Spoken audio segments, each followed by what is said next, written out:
Chapter 829. Although I had the identity of Emperor Ku, I was only a reincarnated soul after all. I didn't have the memories and experiences of the past. Shang-Chi was different. He had lived for so many years and had most likely interacted with Wang Hai. This was also the reason why I had always wanted to tell him about Wang Hai. I thought that after knowing about this, he would have some emotional fluctuations. Who knew that he would just sigh? It could be seen that in the endless years, Shang-Chi had already seen through everything. I didn't say anything else. I nodded and led the fatty out of the fire god temple. After I came out, I heard Shang-Chi's voice behind me. He bowed and said to me, "Imperial Father, take care on this trip." In a day we traveled thousands of miles. It was already late at night. After I brought the fatty down the mountain, I didn't rush through the night.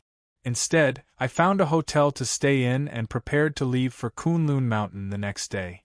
Perhaps it was because I had come to the Fire God Temple, but after lying down at night, I couldn't fall asleep. Tao Wu's figure kept appearing in my mind. Since I had embarked on the path of cultivation, saving Tao Wu had basically become my only goal. Although I was going to Medicine King Valley for Wuyue, in reality, I was planning for Tao Wu. If Wuyue could reconstruct his bones and flesh, then Tao Wu should be able to do so as well. Of course, with Tao Wu's identity, there would definitely be more difficulties and twists. However, as long as I could explore this possibility, it was fine. No matter how difficult the road ahead was, I would do my best to complete it. I didn't sleep after thinking for the whole night. When the fatty woke up the next morning, he was surprised to see me like this. He asked me why. Naturally, I didn't mention Tao Wu and only said that I was worried about the trip to Kunlun Mountain. Seeing this, the fatty waved his hand and comforted me. "There will be a way when we get to the mountain. Why worry so much now? How about this, I will give you a divination to see if this trip will be safe. What do you think?" For Wuyue and Tao Wu, I had to find the true dragon bones. Hearing the fatty's words, I thought for a moment and nodded. There is no need to divine for safety. Why don't you try to divine the location of the true dragon bones? Even if you can't find the exact location, it would be good to narrow the range. The fatty nodded. That's fine. After saying that, he flipped his hand and tossed out 3 copper coins. But this time, he didn't throw them on the table. Instead, he held them in his palm and looked down at them. His brows were already furrowed. A moment later, his expression turned serious. Without saying anything, he wiped his eyes with his other hand, causing the sun, moon, and stars to appear in his eyes. He looked at the copper coin in his hand again. After a while, he returned to his normal state, but his brows were still tightly knitted. He said doubtfully, "There's something strange. The matter of the true dragon bone involves Kunlun. This is a power that far surpasses me and the fatty's cultivation. It is normal that he cannot divine it." I patted his shoulder and comforted him. I didn't take it to heart. However, the fatty's mood seemed to be affected. He didn't say anything. In the morning, I checked out of the hotel and brought the fatty with me to the airport. We were ready to depart for Mount Kunlun. As we all knew, Mount Kunlun was located at the junction of Qinghai, Sichuan, Xinjiang, and Tibet provinces. That area was barren, and it was extremely cold. Of course, we couldn't go there directly. That was why we decided to go to Galmud Airport, which was the nearest airport. In the afternoon, we arrived at Galmud Airport. As soon as we got off the plane, we could feel the cold wind around us. I guessed it was around -10 degrees Celsius. After I had become a young god heavenly master, my body was 100 times stronger than before. I wasn't afraid of the cold. However, the fatty wasn't as relaxed as me. He had goosebumps all over his body. Fortunately, he was able to adapt to the cold. We didn't hurry to Mount Kunlun. Instead, we found a hotel to check in. I thought that since Mount Kunlun was covered in snow all year round and its altitude was high, we would need to make some preparations to get there. Moreover, with the fatty's body, he couldn't endure the cold. We spent the whole afternoon and finally finished our preparations. However, it was a bitterly cold place, and the wind and snow were even stronger at night. It wasn't convenient for us to travel. Feeling helpless, we had to wait until the next morning. Then we left the hotel. Since Mount Kunlun was too vast, we couldn't explore it one by one. We had to choose the Kunlun mountain pass, which was relatively well known. However, no car was willing to take us there. I heard that the foot of Mount Kunlun was impassable. However, it was more than 400 miles away, and we couldn't fly there. After considering it carefully, we decided to drive our car there. Unexpectedly, it was just as the drivers had said. Due to the heavy snow, we had to walk for a whole day before we could see Mount Kunlun. However, the snow was too thick, and the car couldn't move forward. After we got out of the car, we planned to fly to Mount Kunlun. However, I suddenly sensed two strong auras in front of us. There was no one around. It was obvious that they were coming for us. I stopped and signaled the fatty to stop. The fatty was puzzled and asked, "What's going on?" Those people were at the early stage of Yang God Heavenly Master, so it was natural that the fatty couldn't sense them. I explained the situation to him. After listening to me, his face became serious. He wanted to take out the devil refining gourd from his chest pocket. Seeing his action, I hurried to tell him not to show the devil refining gourd to others. After I had learned about the functions of the 10 great divine tools from Nangong, I knew that they were very important. I didn't know the purpose of these people. If they had come for the divine tools, the fatty's action would have been exactly what they wanted. Although the fatty didn't know why I was doing this, he seemed to be able to guess it. He stopped what he was doing and stood next to me, looking forward. I had already taken out the armor-removing sword and channeled thick Taoist energy into it. After a few seconds, those people landed on the snowy ground. At the same time, the armor-removing sword was filled with Taoist energy and could be used at any time. When they came closer, I could see their faces clearly. The 3 of them were dressed like Tibetan Buddhist lamas. The auras that I had sensed earlier came from the 2 people behind them. As for the one walking in front, I couldn't sense any fluctuations in his aura. In other words, this person's cultivation was higher than mine. Unexpectedly, 3 powerful lamas had come. This was going to be troublesome. Thinking about this, I extended my hand to the jade bracelet, wanting to quickly recover the Taoist energy in my body. I didn't dare to be careless and watched their movements closely. When they were only 2 meters away from us, they stopped. Then, they put their palms together and bowed to us, saying the name of Buddha. Seeing this, I became suspicious. I didn't know what they wanted to do. The fatty seemed to have sensed something was wrong. He came over and whispered, "Third baby, I don't think they have any ill intentions." The fatty's words reminded me that I hadn't sensed any murderous aura from their eyes. However, I had dealt with Buddhism many times before. It wasn't like I didn't have sanctimonious people. We couldn't let our guard down because of this. After listening to me, the fat man nodded repeatedly and his complexion returned to normal. While we were talking, the people straightened their bodies and looked at us. The Lama standing in the front looked older. He didn't mind that I was checking him up and down. Quite the contrary, he wore a smile on his face. His appearance reminded me of Monk Miaojue and the Jinshan Temple's Long Pu village. However, he looked kind, so I didn't dislike him. After a while, no one said anything. I couldn't help but ask, "What business do the 3 masters have with us?" After listening to me, the leader of the Lama immediately answered, "Benefactor Zhou, the snowstorm here is really strong.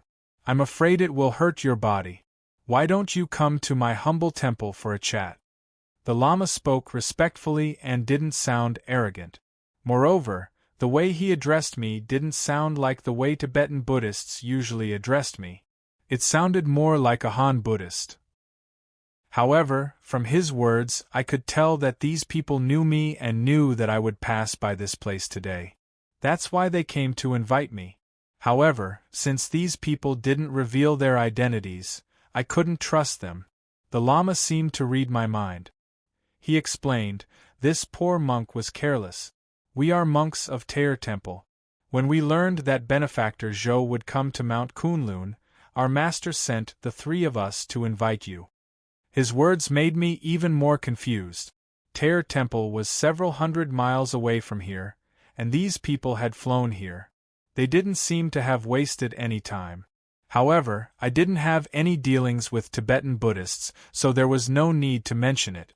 Moreover, since these people were in such a hurry, they didn't come here just for a chat. They must have a purpose. Our purpose this time was the true dragon skeleton in the Kunlun mountain range. Since we were already here, how could we go with them? I cupped my hands and declined. I don't have any dealings with your honorable temple. Moreover, I have an important matter to deal with today, so I won't disturb you. I'll have to trouble Reverend to thank your master on my behalf. After I'm done with my business, I'll pay you a visit. The Lama didn't seem surprised when he heard my words.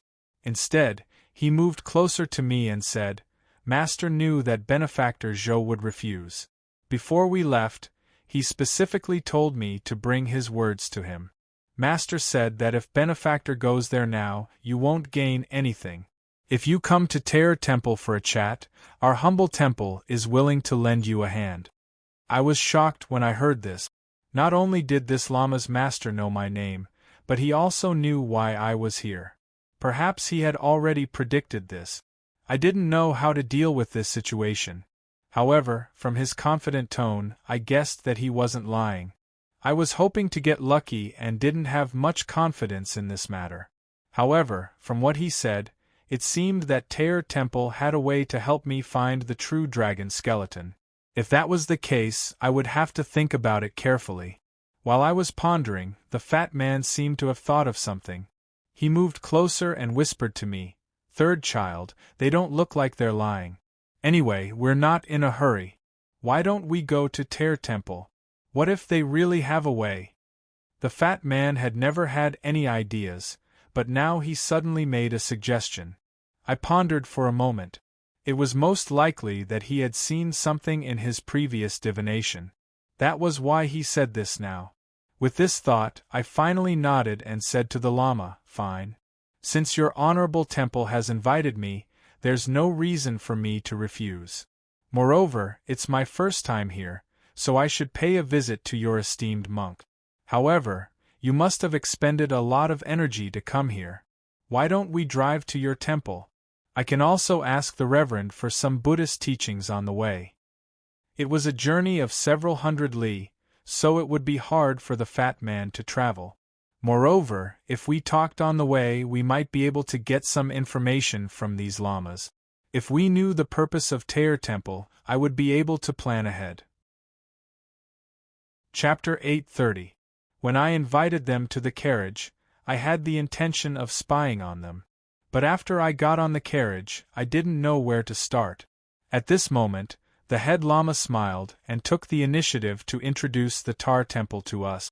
According to him, the Tair Temple was built more than 600 years ago and was one of the 6 great temples of the Yellow Sect in Tibet. It was also the best Buddhist temple in Qing province.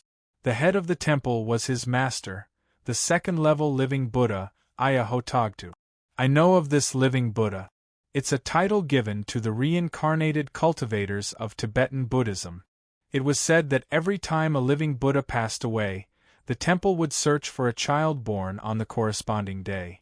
This child was seen as the reincarnation of the living Buddha. Then, he would be taken back to the temple to be raised and become the new living Buddha. However, I've never heard of living Buddhas having different levels. I couldn't help but interrupt the Lama and ask about the living Buddha's level. Seeing me like this, the Lama didn't have the slightest trace of dissatisfaction on his face. He hastily said, "Benefactor Zhou, you don't know. In Tibetan Buddhism, there was more than one living Buddha. Hundreds of years ago, in order to facilitate governance, all the large-scale temples in Tibetan Buddhism had the title of living Buddha. After listening to his explanation, I finally understood. Due to the special geographical characteristics of the Qinghai-Tibet region, for thousands of years, successive rulers had divided these temples into different levels in order to facilitate governance. This situation was somewhat similar to Buddhism in Thailand, full of strong political overtones. According to his introduction, the living Buddhas of Tibetan Buddhism were divided into 4 levels, from the first level to the 4th level. Above these 4 levels of living Buddhas, there were 2 living Buddhas at the peak of power. These 2 were the Dalai Lama and the Bainkan Erdeni. These 2 were not only the leaders of Buddhism, but also the leaders of secular local government. In that case, the Dalai Lama and the Panchen Lama were the supreme rulers of Tibetan Buddhism. However, I was rather curious as to why there were 2 leaders in this place. The Lama seemed to know what I was thinking and told me, because Tibetan Buddhism is so widespread, we have to divide it into different areas. The Dalai Lama is in charge of the front part of Tibet, and the Panchen Lama is in charge of the rear part of Tibet.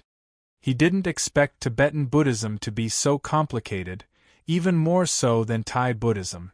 The rest of the Lama's words were mostly about the architecture of the Tair Temple, which wasn't very interesting. I didn't respond to him either. I leaned against the window and dozed off. 4 hours later, we finally arrived at the Tair Temple in Xining. As soon as they arrived at the temple, the 3 lamas got out of the carriage and waited outside. After the fatty and I came out one after the other, they led us to the temple. At this time, it was already evening. The monks in the temple were in a hurry, rushing in one direction. Each of them had a scripture in their hands. It seemed that it was time for the evening class.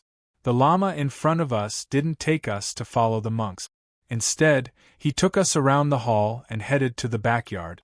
After a quarter of an hour, he finally stopped in a quiet courtyard.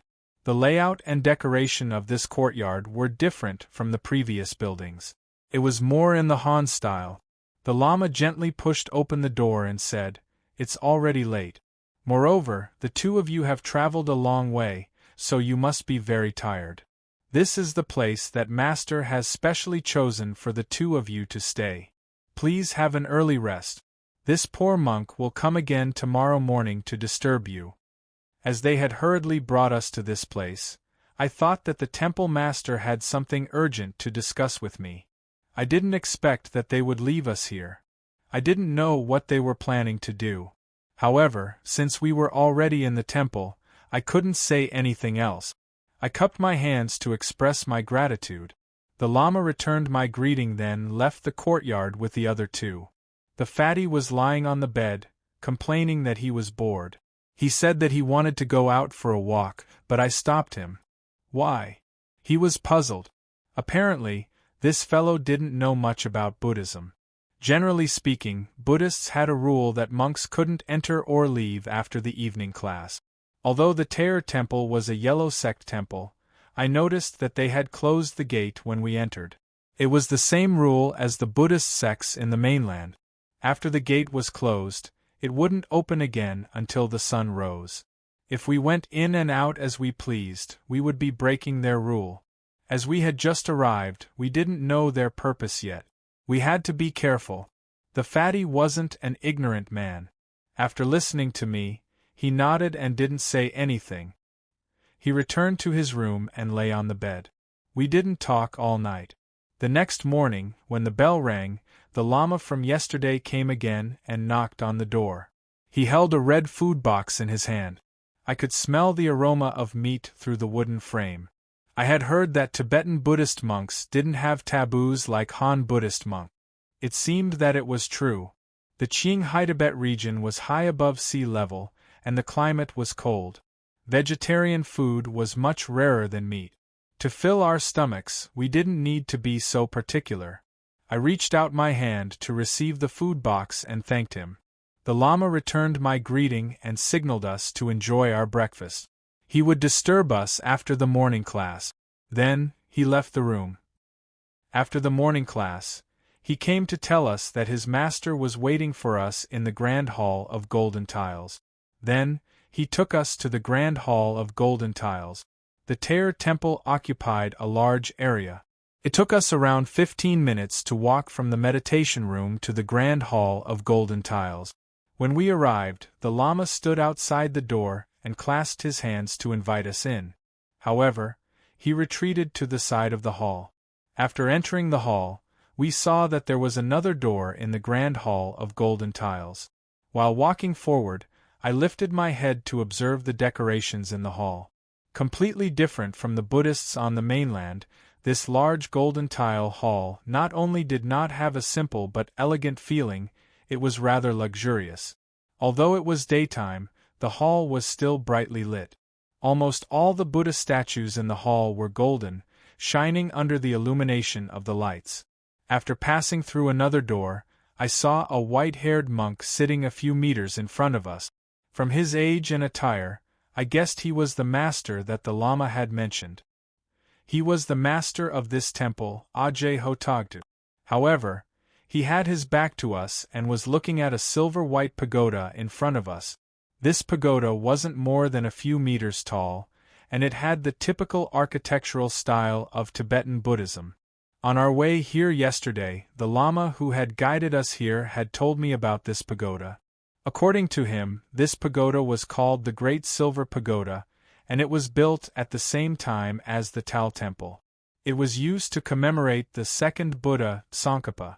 It was the symbol of the Tao Temple, which was why the Tao Temple got its name. As for the second Buddha, Tsongkhapa, his name was not only significant in Tibetan Buddhism, but also in the mainland. Tsongkhapa was the founder of the Gelug sect of Tibetan Buddhism, and the Tao Temple was the representative temple of the Gelug sect. While I was pondering, the temple master, Audiobook, stood up and walked toward us.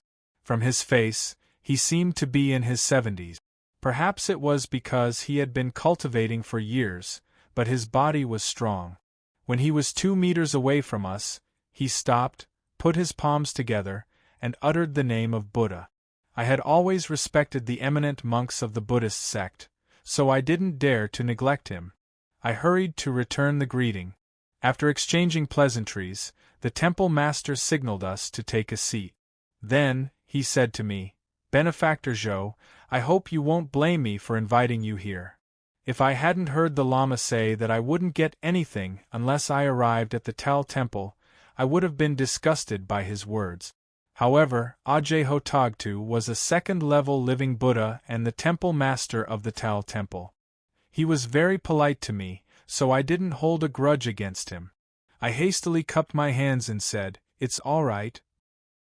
When I first came here, I was wondering why Audiobook invited me here. Now that I saw his attitude, it seemed that he had something to ask of me. Thinking of this, I didn't ask him directly, so I said politely, "Great Master, you're wrong. It's my first time here, so I should pay you a visit." The temple master Audiobook was a straightforward person. After hearing my words, he nodded and went straight to the point. "To be honest, Benefactor Zhou, the reason why I invited you here is that I have something to ask of you. I had already expected this, so I wasn't surprised. However, I didn't have any contact with the Tibetan esoteric sect, nor did I have a deep understanding of Buddhism. So, I didn't know what he needed my help with. Thinking of this, I told him what was on my mind. After hearing my words, he didn't take it seriously. He even concluded that I had to help him with this matter. I looked at him suspiciously, not knowing what he meant. Seeing my reaction, Audiobook said straightforwardly, "Benefactor Zhou, the thing that I want to ask of you is to open the Haotian Pagoda." When I heard the words Haotian Pagoda, I was stunned. It was the first time that I saw the Haotian Pagoda in the Jade Buddha Temple. At that time, it took me a lot of effort to get out of the pagoda. I do know the method to open it, but it's a secret. How did Audiobook know about it? Moreover, I didn't take the Haotian Pagoda with me, so why did he say that? However, since this matter involves a divine artifact, I have to be more cautious. I can't admit it. Thinking of this, I waved my hand and pretended to be confused. May I know what the Haotian Pagoda is?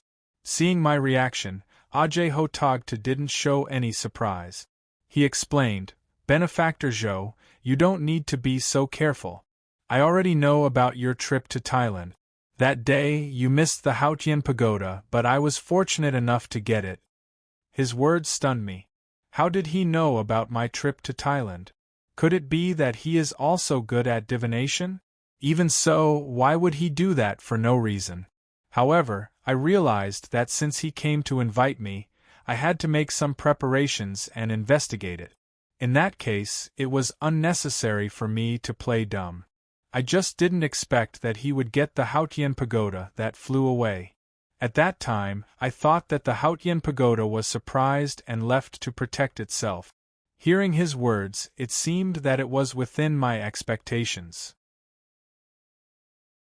Chapter 831. The Haotian Pagoda fell from the sky and landed in Tao Temple? From what he said, it seemed that the Haotian Pagoda had chosen their temple. As someone who had seen the Haotian Pagoda fly away, I believed that it was true. However, since I had encountered 2 incidents in a row, I couldn't help but feel suspicious. Seeing that I was deep in thought, Ajay Hotagta stood up and asked me to follow him to see if the Haotian Pagoda was the same as what I had seen before. I nodded and called the fatty to follow him. After a while, we arrived at a meditation room. Judging from Ajay Hotagta's expression, it should be his meditation room. It wasn't as luxurious as the Buddhist hall. When we reached the door of the meditation room, he signaled us to wait for a moment, then walked in. I felt strange. He said that he was going to take me to see the Haotian Pagoda. Why did he come to his meditation room? Did he lock the Haotian Pagoda somewhere and come to get the key?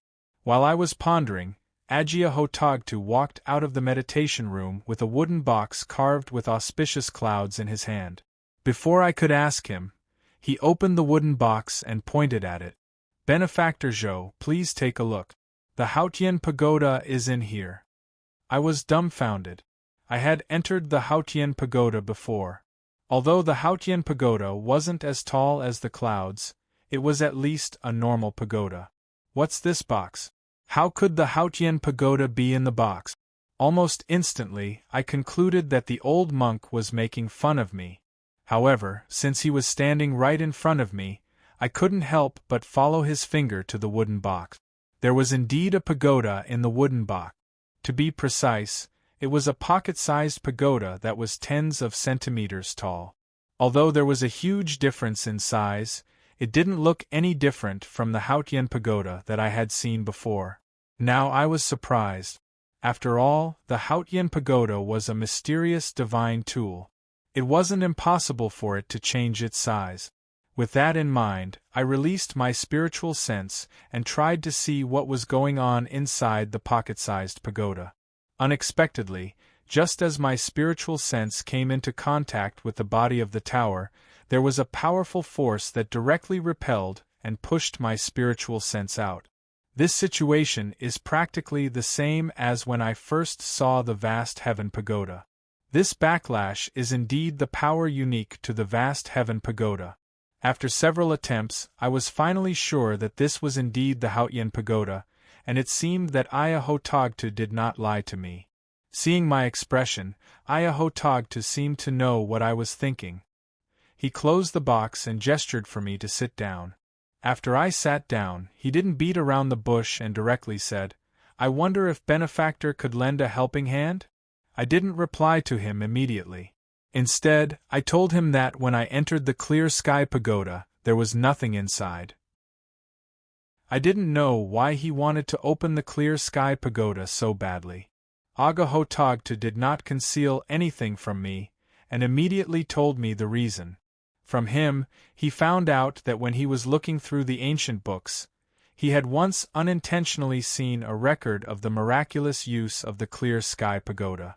It was said that when a Buddhist monk passed away, he could transfer his body into the clear sky pagoda and turn his body into a Buddha's relic. I've never heard of this before, but it reminded me of the pure dragon village's desire for the clear sky pagoda. I think that the people of the Jinshan Temple must have known about the miraculous use of the clear sky pagoda. Therefore, I asked him to go to the Jade Buddha Temple to look for it in advance. However, I didn't find this information in his memory. Perhaps the people in the Jinshan Temple didn't tell him about it. In that case, Agahotagtu's words were not false. The Buddha's relic was a great temptation for the Buddhist monk. Although the Buddha's relic was good, it was more about quality than quantity. There was a Buddha's relic in the Pure Dragon Village's amulet. However, it was too evil to be called a relic. Therefore, I should pay more attention to the quality of the Buddha's relic. The Tower Temple was an ancient temple that had existed for hundreds of years, and it was one of the better ones among the other temples. Therefore, there must have been many eminent monks who had left their relic behind after they passed away. Moreover, Agahotagtu was a second-level living Buddha, and he was almost 70 years old. His understanding of the Buddha's relic must have reached a certain level, and he should know that the Buddha's relic couldn't be obtained by force. But why did he care about it so much? Since I had this question in my mind, I told him. Hearing my words, Agahotagtu looked a little depressed, as if I had hit the nail on the head. After a long time, he sighed and told me the details. As I had expected, the Tower Temple had existed for hundreds of years, and it had produced many eminent monks. Among them, there were also a few who had left their relic behind after they passed away. However, during the early years of war, bandits were rampant at the border, and the two leaders of the esoteric sect were fighting against each other. As a result, the Buddha's relic in the Tower Temple was lost at that time, and it was stolen one after another. Even the other temples in the vicinity had lost their relic. After listening to his words, I understood why he was so desperate for the Buddha's relic. The Buddha's relic was an extremely precious item for a temple, and it was the foundation of the temple. Although the Tower Temple had a high status in the esoteric sect, it had lost its Buddha's relic. No wonder Agahotagtu was so anxious. However, I had some doubts. The Buddha's relic was created by an eminent monk who had passed away, and it had the soul mark of the eminent monk who had passed away. If the Buddha's relic was lost, it could be easily found through the soul mark. Why didn't the Tower Temple search for it? Instead, it placed its hope on the Hautian Pagoda? Agahotagtu didn't expect that I would know so much about the Buddha's relic, and he looked surprised. However, a moment later, he smiled bitterly and said, I did send someone to search for it, but the person who stole the Buddha's relic seemed to have used some kind of secret technique to erase the soul mark on the Buddha's relic, so we couldn't sense it at all. Therefore, we had to give up on the search.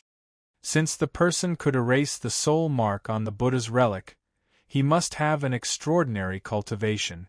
However, according to Agahotagtu, the Buddha's relic in the other temples nearby was also lost, which was quite interesting. It seemed that someone had a grudge against the entire esoteric sect, and had deliberately stolen the Buddha's relic in order to seize their affinity with the Buddha. Just as I was about to ask more questions, Agahotagtu sighed and told me that there was a secret behind the incident. According to him, the Tibetan Buddhism seemed to be united on the surface, but it had actually been divided into many factions. This was no longer an unspeakable secret. I'm aware of that. On the way here, the Lama had also mentioned this. However, I didn't pay much attention to the division of factions in the esoteric sect, Taoism sect, and Buddhism sect. However, according to him, the loss of the Buddha's relic seemed to be related to the division of factions. Hearing my question, Agahotagtu nodded and confirmed my guess. He told me that there were 5 major factions in the Tibetan Buddhism, namely the Nyingma sect, the Sakya sect, the Kagyu sect, the Kagyu sect, and the Gelug sect.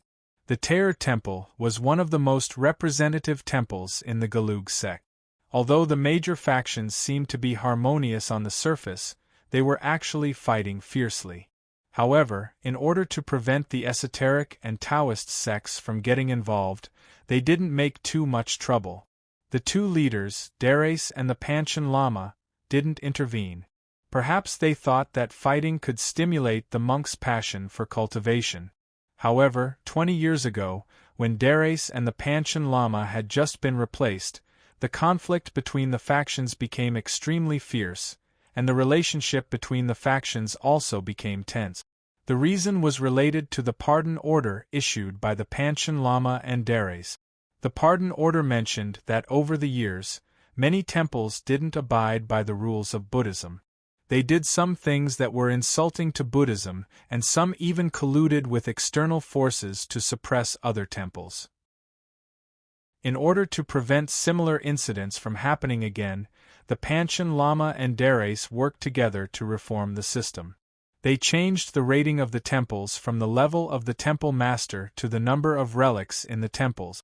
Now it was time for the new rating. Unexpectedly, the loss of relics happened. Therefore, he couldn't help but link the two incidents together. The Gelug sect, represented by the Tair Temple, was the most powerful faction in the Tibetan Buddhism. It was not only because of the large number of relics in the temples, but also because the reincarnation system of the living Buddha was proposed by the Gelug sect. Therefore, the Gelug sect became more prosperous.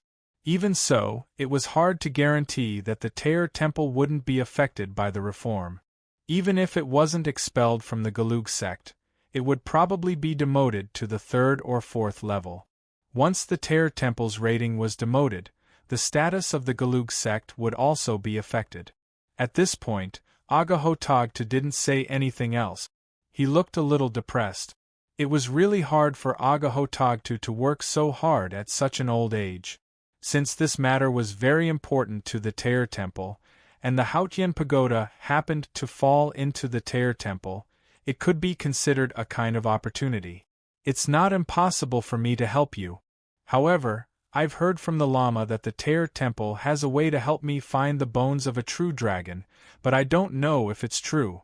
With this thought in mind, I asked Agahotagtu about it. After listening to me, he nodded slightly and told me that no scale worm had succeeded in transforming into a dragon for thousands of years. As a result, there were very few bones of a true dragon in the world. However, the esoteric sect was active in the vicinity of Mount Kunlun. Over the past thousands of years, they had found no less than 100 bones of a true dragon. After hearing his words, I was surprised. I felt as if I'd worn out iron shoes in a fruitless search, only to find it by chance. Then, Agahotagtu told me that there were no bones of a true dragon in the Tair Temple. The dragon bones that had been found previously had been used to make a monk's staff, because they contained a spiritual weapon. Chapter 832. Dragon Scripture? This name sounds familiar. After thinking for a while, I remembered that according to historical records, the Qing Emperor Kangxi, with the encouragement of his grandmother, the Borjigit clan, had issued an edict to copy the Tibetan Buddhist scripture of the Ming dynasty, Ganjur, in Tibetan language. It prayed for Buddha's grace to be spread far and wide, for the country to be prosperous and the people to live in peace. It was said that the Dragon Scripture contained 1100 Tibetan Buddhist scriptures, which were divided into 108 volumes. They symbolized the 108 kinds of troubles that could be cured. For Buddhists, the power of the scripture was amazing. It was said that those who were fated to read the entire set of scriptures would be blessed with 7 lives of peace. Although I had heard of this scripture, I had never heard that it could help a scale worm to transform into a real dragon. Even if this scripture could help a person transform into a real dragon, where could I find a scale worm? As soon as this question popped up in my mind, I understood it immediately. Apparently, Agahotagtu wanted me to give this scripture to the serpent spirit so that he could transform into a real dragon after comprehending it. After thinking it through, I felt a chill in my heart. I stood up, stared at Agahotagtu, and asked coldly, "Who are you? Why do you know so much about me?" Seeing my reaction, he was stunned for a moment. Then, he put his palms together and said, "Almsgiver, please don't be angry. Since I have something to ask of you, I'll be well prepared." Although Agiahotagta's words were unpleasant to the ears, they were reasonable. Since it was just a business deal, I didn't have to be so serious. After we get what we need, we don't have to meet again. After staying silent for a while, I calmed down and sat down again. After thinking for a while, I asked, "Master, can I have a look at the dragon scripture first?" I wanted to verify whether what he said was true or not. Although I had only read a few scriptures, I might not be able to recognize the dragon scripture. However, since he said that this scripture contained great power, I might as well have a look at it. After hearing what I said, Agiahotagta seemed to understand. He told me that the dragon scripture was an important treasure of the Tal temple. Only the temple master knew where it was kept. He signaled us to wait here for a while and said that he would come back soon. I nodded, claiming it was natural. After he left, only the fatty and I were left in the room. Seeing that I hadn't spoken for a long time, he felt a little annoyed. He came to me and asked, "Third baby, do you think we should believe this old monk?" Whether I believed it or not, it was still a shortcut to finding the true dragon bone. For the sake of Wiyue and Lao Ai, I had to give it a try no matter what. Seeing that I had made up my mind, the fatty didn't say anything else. Half an hour later, Agiahotagta finally returned with a wooden box in his hand. When he arrived in front of us, he thanked us for waiting. Then, he opened the wooden box and handed it to me. Inside the wooden box, there was only a silk scroll and nothing else. I was a little confused. Is this the dragon scripture that Agiahotagta mentioned? I didn't reach out to receive it, but looked at Agiahotagta and asked, "Master, are you trying to trick me? Although I don't know many scriptures, I know what the dragon scripture looks like. How can it be as simple as a silk scroll?" After hearing my words, Agiahotagta didn't seem surprised at all. Instead, he smiled and said, "Benefactor Zhou, you don't know. The dragon scripture that you know is no different from an ordinary scripture, but the one in my hand has great power." After saying that, he gently placed the wooden box on the table and took out the silk scroll. He slowly opened it and signaled me to have a look. When he opened the silk scroll, I felt a wave of energy. However, the wave was very weak. If I didn't carefully examine it, I wouldn't be able to detect it. Because of this, I somewhat believed what he said. However, when I looked at the silk scroll, I didn't see any words on it. There was not a single word on the cloth, but the flowing light on it was very eye-catching. This scene reminded me of the time when I was in the underground palace under the Langya platform. There was also a wordless silk scroll under the imperial seal. At that time, I pressed the imperial seal on the seal and poured the true dragon chi into it. Only then did the words on the silk scroll appear. This silk scroll didn't have a seal on it, but it could be opened in the same way. Thinking of this, I moved the Taoist chi in my body to my palm and pressed it on the silk scroll. Instantly, a strong attractive force came from my palm. I didn't panic, but quickly moved the Taoist chi in my body and gathered it in my palm. After a while, more than half of the Taoist chi in my body had been consumed. The attractive force also weakened a lot. It seemed that it was about to be full. After 3 to 5 seconds, the attractive force finally disappeared.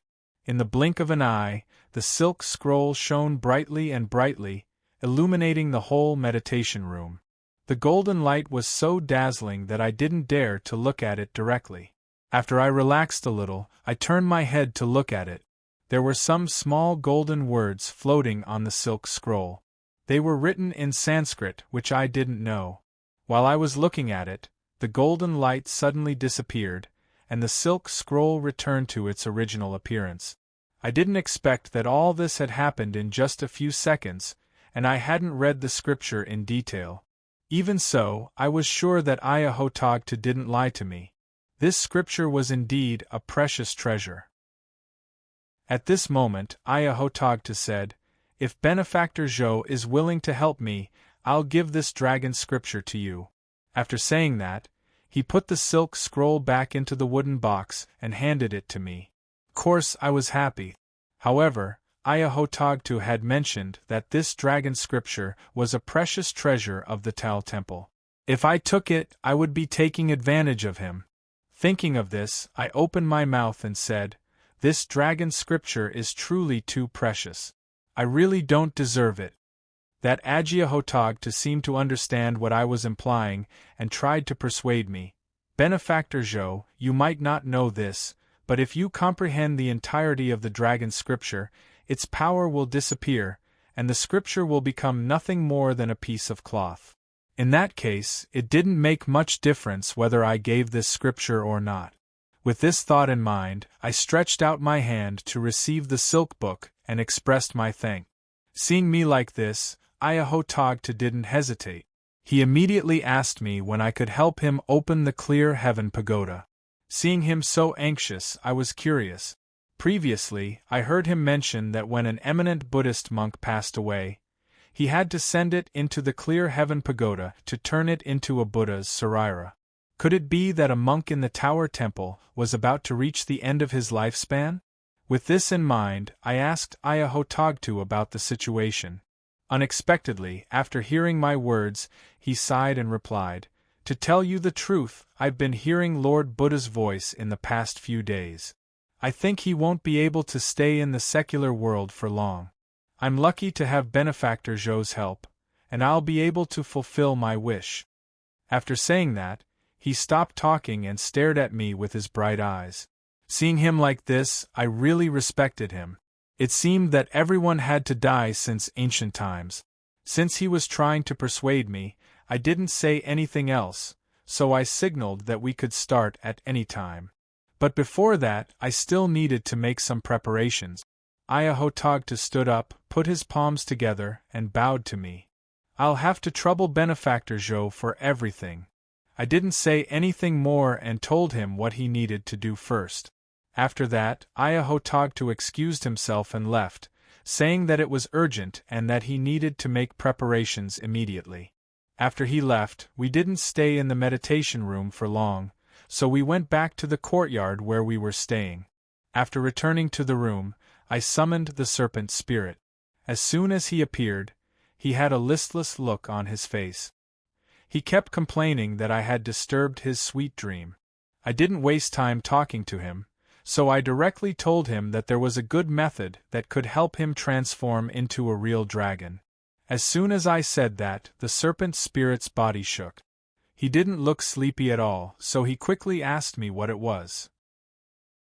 Seeing that he was so anxious, I took out the wooden box that contained the dragon scripture and placed it in front of him. "There's a scripture inside.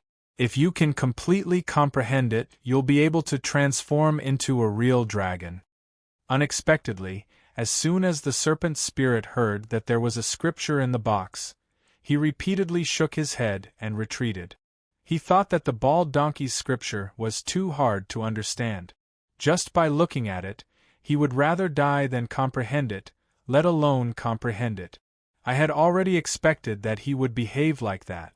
He had a stubborn character, so he was susceptible to coercion but not persuasion. I didn't want to waste time talking to him, so I directly summoned Tong Tong. As soon as the serpent spirit saw Tong Tong, he seemed to know what I was going to do. He hugged my arm and begged for mercy. If it was an ordinary matter, I wouldn't have made things difficult for him. However, the current situation wasn't ordinary, and he was the only one who could accomplish it. Whether he could obtain the real dragon bone or not, it was directly related to Wu Yue's life and death. I definitely wouldn't let the serpent spirit do as he wished. Thinking to this point, I told him the whole story and emphasized that this matter was extremely beneficial to me, him, and Lu Ruxu and her husband. After hearing what I said, the serpent spirit's attitude became much calmer. He sat at the side with his head lowered. He seemed to be weighing the pros and cons. Fortunately, he wasn't unreasonable. After a while, he nodded and said that he could give it a try. His words and actions showed that he was slightly hesitant. It was possible that he was hindered by my threats and promises that made him reluctantly agree to it. However, with his current state, If I asked him to calm down and comprehend the Buddhist scripture, the effect would be minimal. Thinking of this, I comforted the serpent spirit. This matter isn't urgent. You should think about it first. After saying that, I left the serpent spirit in the room and told him the method to open the dragon scripture. After that, I brought everyone out of the room. I planned to see how Aya Hotagtu was preparing. Unexpectedly, as soon as I left the courtyard, I heard a dragon roar coming from behind. The roar was very familiar. It was the roar of the serpent spirit after he transformed into his original form. However, after the dragon roar, the serpent spirit's aura suddenly disappeared. Chapter 833. Looking at the situation in front of me, I subconsciously thought that something had happened to the serpent spirit while he was studying the dragon scripture, so he left this place in a hurry.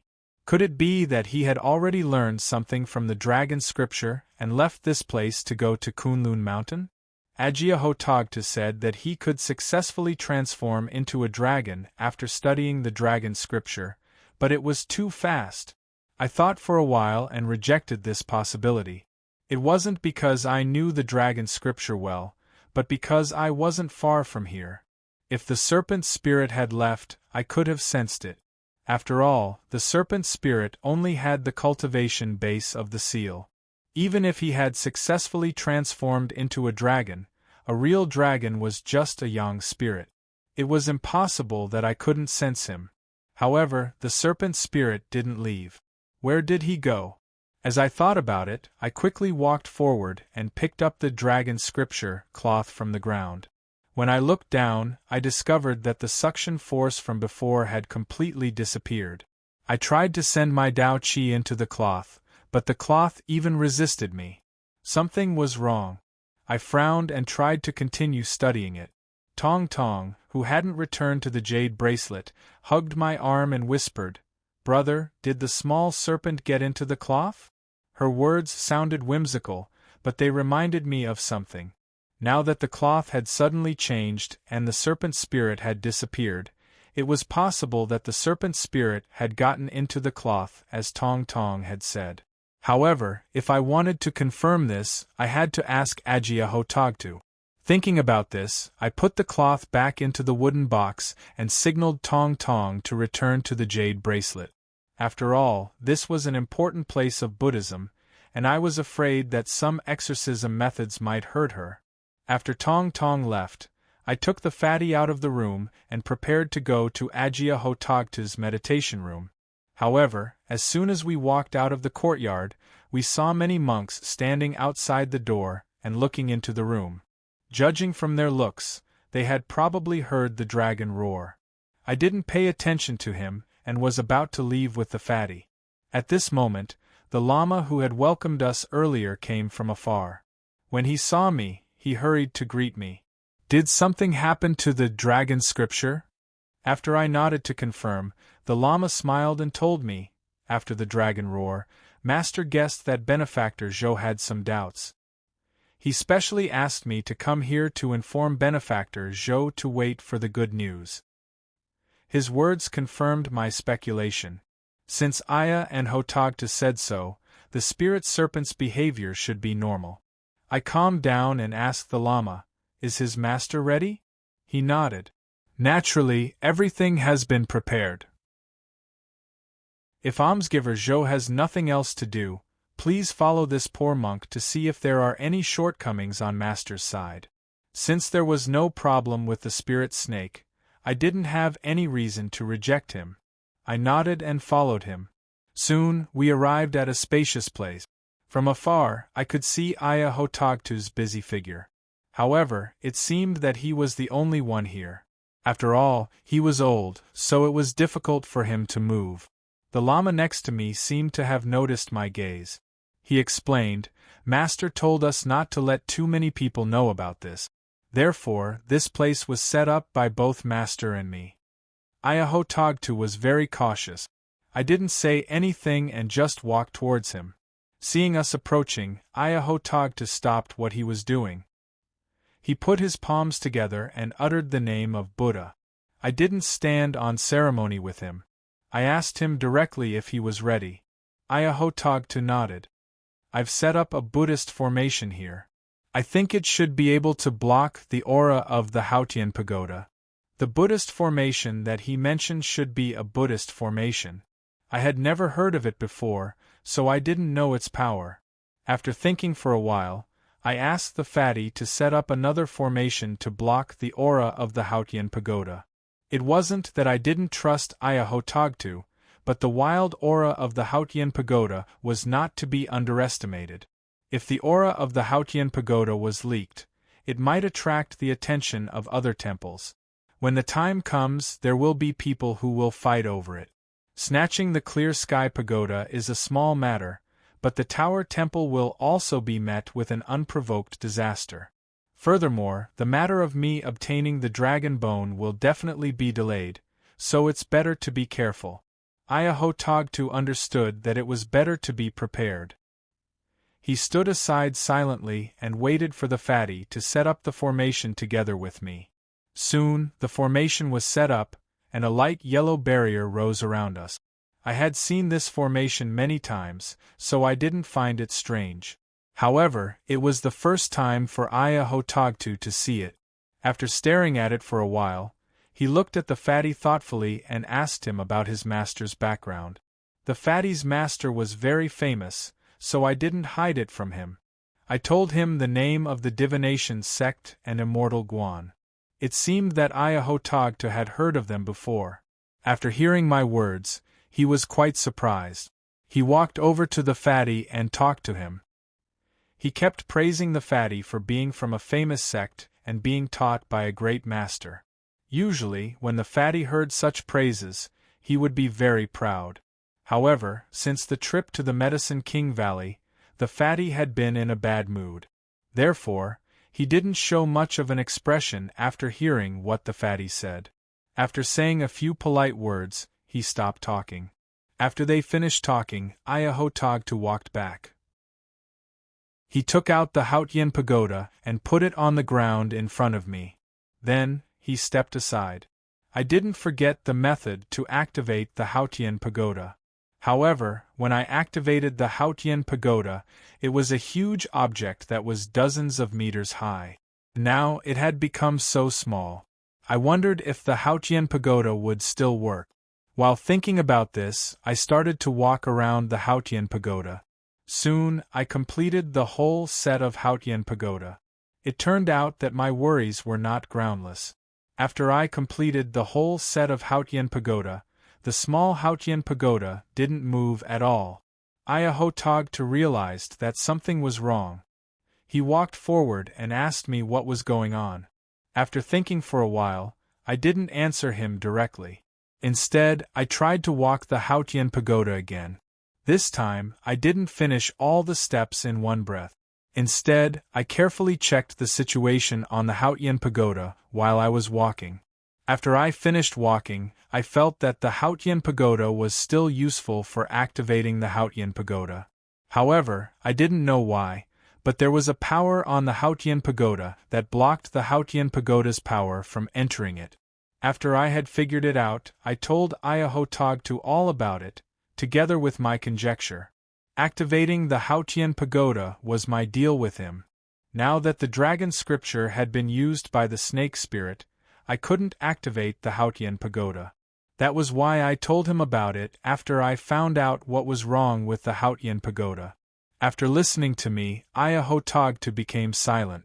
After a while, he didn't give up. He told me that there was a record of the Hautian pagoda in the tower temple. If it didn't work, he could go to the temple and read the ancient books. Perhaps he could find a solution. He wanted to try his best to save the situation, but I didn't have much hope. According to Nangong, the reason why the ancient god equipment had reappeared in the world was because it had an important mission. The rise of Buddhism was less than 2,000 years ago. How much information could there be in the tower temple? Even so, it wasn't a good time to be discouraging. So I nodded and asked him to go to the temple to check the ancient books. Seeing me like that, Ayahotagtu didn't say anything and went back to the temple with the Lama. After they left, I picked up the Hautian pagoda and looked at it carefully. It was the first time that I had observed the Hautian pagoda like this. However, I didn't find anything special about it, except for its strange appearance. Previously, I was able to activate the Hautian pagoda by accident because I had connected it with the Taihao Bagua 9 palaces. Now, if I wanted to restore it to its original appearance, would I have to use the same method? After thinking about it, I felt that it was worth a try. However, the Fushi Bagua was really exquisite. Although I had dabbled in it, I wasn't proficient in it.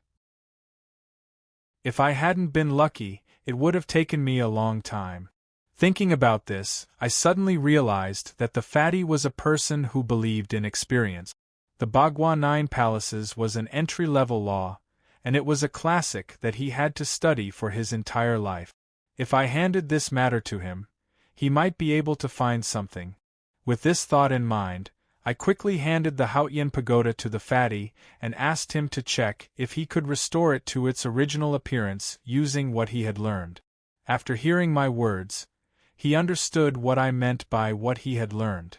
Perhaps he also knew that since I had no clue about this matter, the heavy responsibility would fall on his shoulders.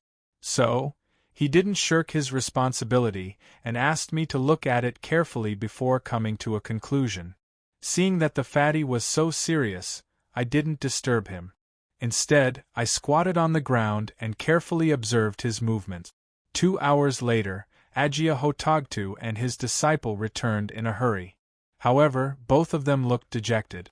It seemed that they didn't find any useful information. I had already expected this, so I wasn't too disappointed to see them like this.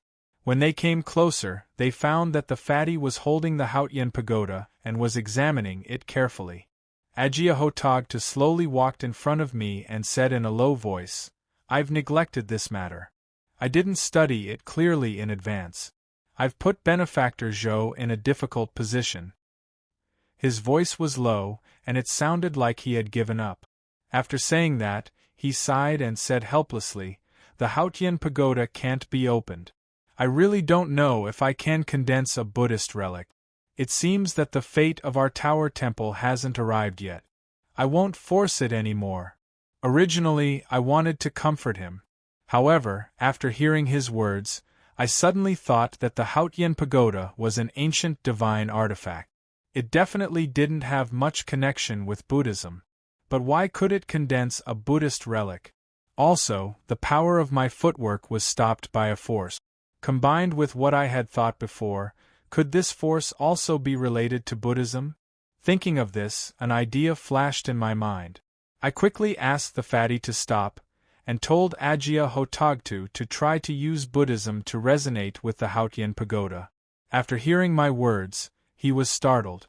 He didn't know what I meant. It was just my conjecture. I couldn't tell him the details at the moment, so I continued to urge him. Although he was a little skeptical, he still nodded after hearing my firm tone. He held the Hautian pagoda upright and closed his eyes. Chapter 834. Agia Hotagtu slowly spat out golden swastikas, which floated towards the Hautian pagoda. In the blink of an eye, those swastikas went into the Hautian pagoda and disappeared. Seeing this, I had some confidence in my heart. However, there was no response from the Hautian pagoda. Perhaps he was not strong enough to activate the Hautian pagoda. Thinking of this, I asked the Lama to come and help his master. The Lama was stunned when he heard me calling him, but he soon reacted and shook his head. "Donor Zhou, although I'm at the middle stage of the Yang God's celestial master, I'm still much weaker than my master. Moreover, my Dharma is not as good as my master's, so even if I help him, I won't be able to do much." Listening to what he said, it seemed that Agia Hotagtu not only had a profound Dharma, but his cultivation was also at the late stage or the peak of the Yang God's celestial master. According to what the Lama said, we can only rely on Agia Hotagtu now. Thinking of this, I stood aside and hoped that the Hautian pagoda would change as soon as possible. Agia Hotagtu seemed to have heard our words. In the blink of an eye, his aura became stronger, and he spat out countless swastikas, which all went into the Hautian pagoda. After a while, the Hautian pagoda buzzed and began to shake violently. Seeing this, everyone was delighted, but they didn't dare to make a sound. At such a critical moment, they were afraid that they would disturb Agia Hotagtu. Thinking of this, I stood still and held my breath, watching the Hautian pagoda. After a while, the Hautian pagoda suddenly became quiet, but the golden swastikas were still going into the pagoda. Seeing this, I suddenly had a thought. Is the Hautian pagoda going to return to its original form? While I was thinking, a strong wild aura burst out of the Hautian pagoda, and then it flew into the air. This seemed to confirm my guess, so I hurriedly asked everyone to step back. The fat man and the llama didn't dare to hesitate, and they stepped back dozens of meters. However, Agia Hotagtu was still sitting on the ground, and didn't stop. Although I knew that the Hautian pagoda was going to recover, I wasn't sure whether it would affect the Hautian pagoda if I interrupted him. However, if they did not bring him away, it would be hard to avoid injuring him by relying on the vast heaven pagoda's enormous body. After much consideration, I decided to stay by his side, just in case. Just thinking up to here, that vast heaven pagoda no longer absorbed those golden swastikas. I hurriedly woke Aya Hotagtu up and asked him to step back. He didn't dare to be negligent. He followed behind me and flew to where the fatty was. At the same time, a loud noise came from behind him, and the ground shook violently. Then, dust scattered in all directions like stray bullets, smashing the ground full of holes. However, when we turned around, we discovered that the place where we were previously standing had already sunk close to 100 meters, and that clear sky pagoda only revealed the top of the pagoda. All of this was within my expectations, so I wasn't surprised to see such a scene. But it was the first time the few people beside him saw the true appearance of the clear heaven pagoda. This scene really made them somewhat speechless. However, they weren't inexperienced people, and they instantly returned to normal. At this time, Aya Hotagtu walked to my side and said softly, "Benefactor Zhou, let's not waste any more time. Let's start." He spoke in a hurry. When I turned around, I found that his face was as pale as a piece of paper, and he looked very haggard, as if he had aged 10 years. Looking at his appearance, he might have consumed a lot of his cultivation just now. He didn't have much time left, and now it seemed that he wouldn't be able to hold on for long. Thinking up to here, I hurriedly nodded and signaled him to follow closely behind me. After listening to my words, he put his palms together and bowed to me. "Benefactor Zhou is very kind. If this old monk is lucky enough to reach the Western Paradise, he will definitely pray for you." After saying that, he begged me to enter the clear sky pagoda with him. I was a little suspicious, as I didn't know what he meant by that. "Seeing me like that," he explained, "this old monk is going to leave behind a relic after I pass away. However, this old monk doesn't know anything about the clear sky pagoda, so I will have to trouble Benefactor Zhou to protect this old monk. When the time comes, I will have to trouble Benefactor Zhou to bring out the relic and give it to this bad disciple." His request was reasonable, so I didn't hesitate to agree to it. After hearing my promise, Aya Hotagtu slightly nodded and bowed to me again. Then, he called his disciple and told him that he would be in charge of all the chores in the temple, and that he must carefully train the next living Buddha. After hearing this, the Lama knelt on the ground and muttered, "I will obey the master's order." I saw this scene with my own eyes. There are many parting in the world, and I have experienced many of them. Seeing this scene, I didn't feel much emotion in my heart. On the contrary, the fatty's eyes were a little moist. I could understand why the fatty was like this. I don't have a master, and all these years, I have almost relied on myself to reach my current cultivation level. However, the fatty was different from me. He had been with enlightened Master Guan for 10 years. The relationship between a master and his disciple was like that of a father and son. The scene of a master and disciple parting with each other in life and death had indeed touched him. Not only him, but I also noticed that the Lama's eyes were a little red. This monk, who was nearly 50 years old, still couldn't suppress his emotions. He said that all the eminent monks in the world had seen through the mortal world and only had the supreme Dharma in their hearts. However, they lived in the mortal world, so how could they completely cut off their 7 emotions and 6 desires? On the other hand, Ayahotagtu looked relaxed. He touched the Lama's head, helped him up, and said slowly, "Disciple, I'm going to serve the Lord Buddha now. I'll leave the Tar temple to you." After saying that, he didn't look at the Lama anymore, but signaled me to start. The Lama knew that this matter was very important, so he didn't say anything else. He retreated to the fatty's side, sat down, and began to recite Buddhist scriptures. I didn't delay any longer. I stepped forward, and when the last step landed on the ground, a suction force came from the Hautian pagoda. At this moment, I signaled Ayahotagtu not to resist. After saying that, he slightly nodded and said the name of Buddha. In the blink of an eye, the 2 of us were pulled into the Hautian pagoda by the suction force. As soon as I stood still, I found that the inside of the Hautian pagoda was different from before. There were countless golden swastikas floating in the pagoda, which made the Hautian pagoda look golden and full of Buddhist aura. Seeing this, it wasn't difficult to understand that the Buddhist scriptures that Ayahotagtu had recited were all here. However, all of this was beyond my expectation, and I couldn't figure out the reason for it at the moment. Not only me, but Ayahotagtu was also shocked by this scene.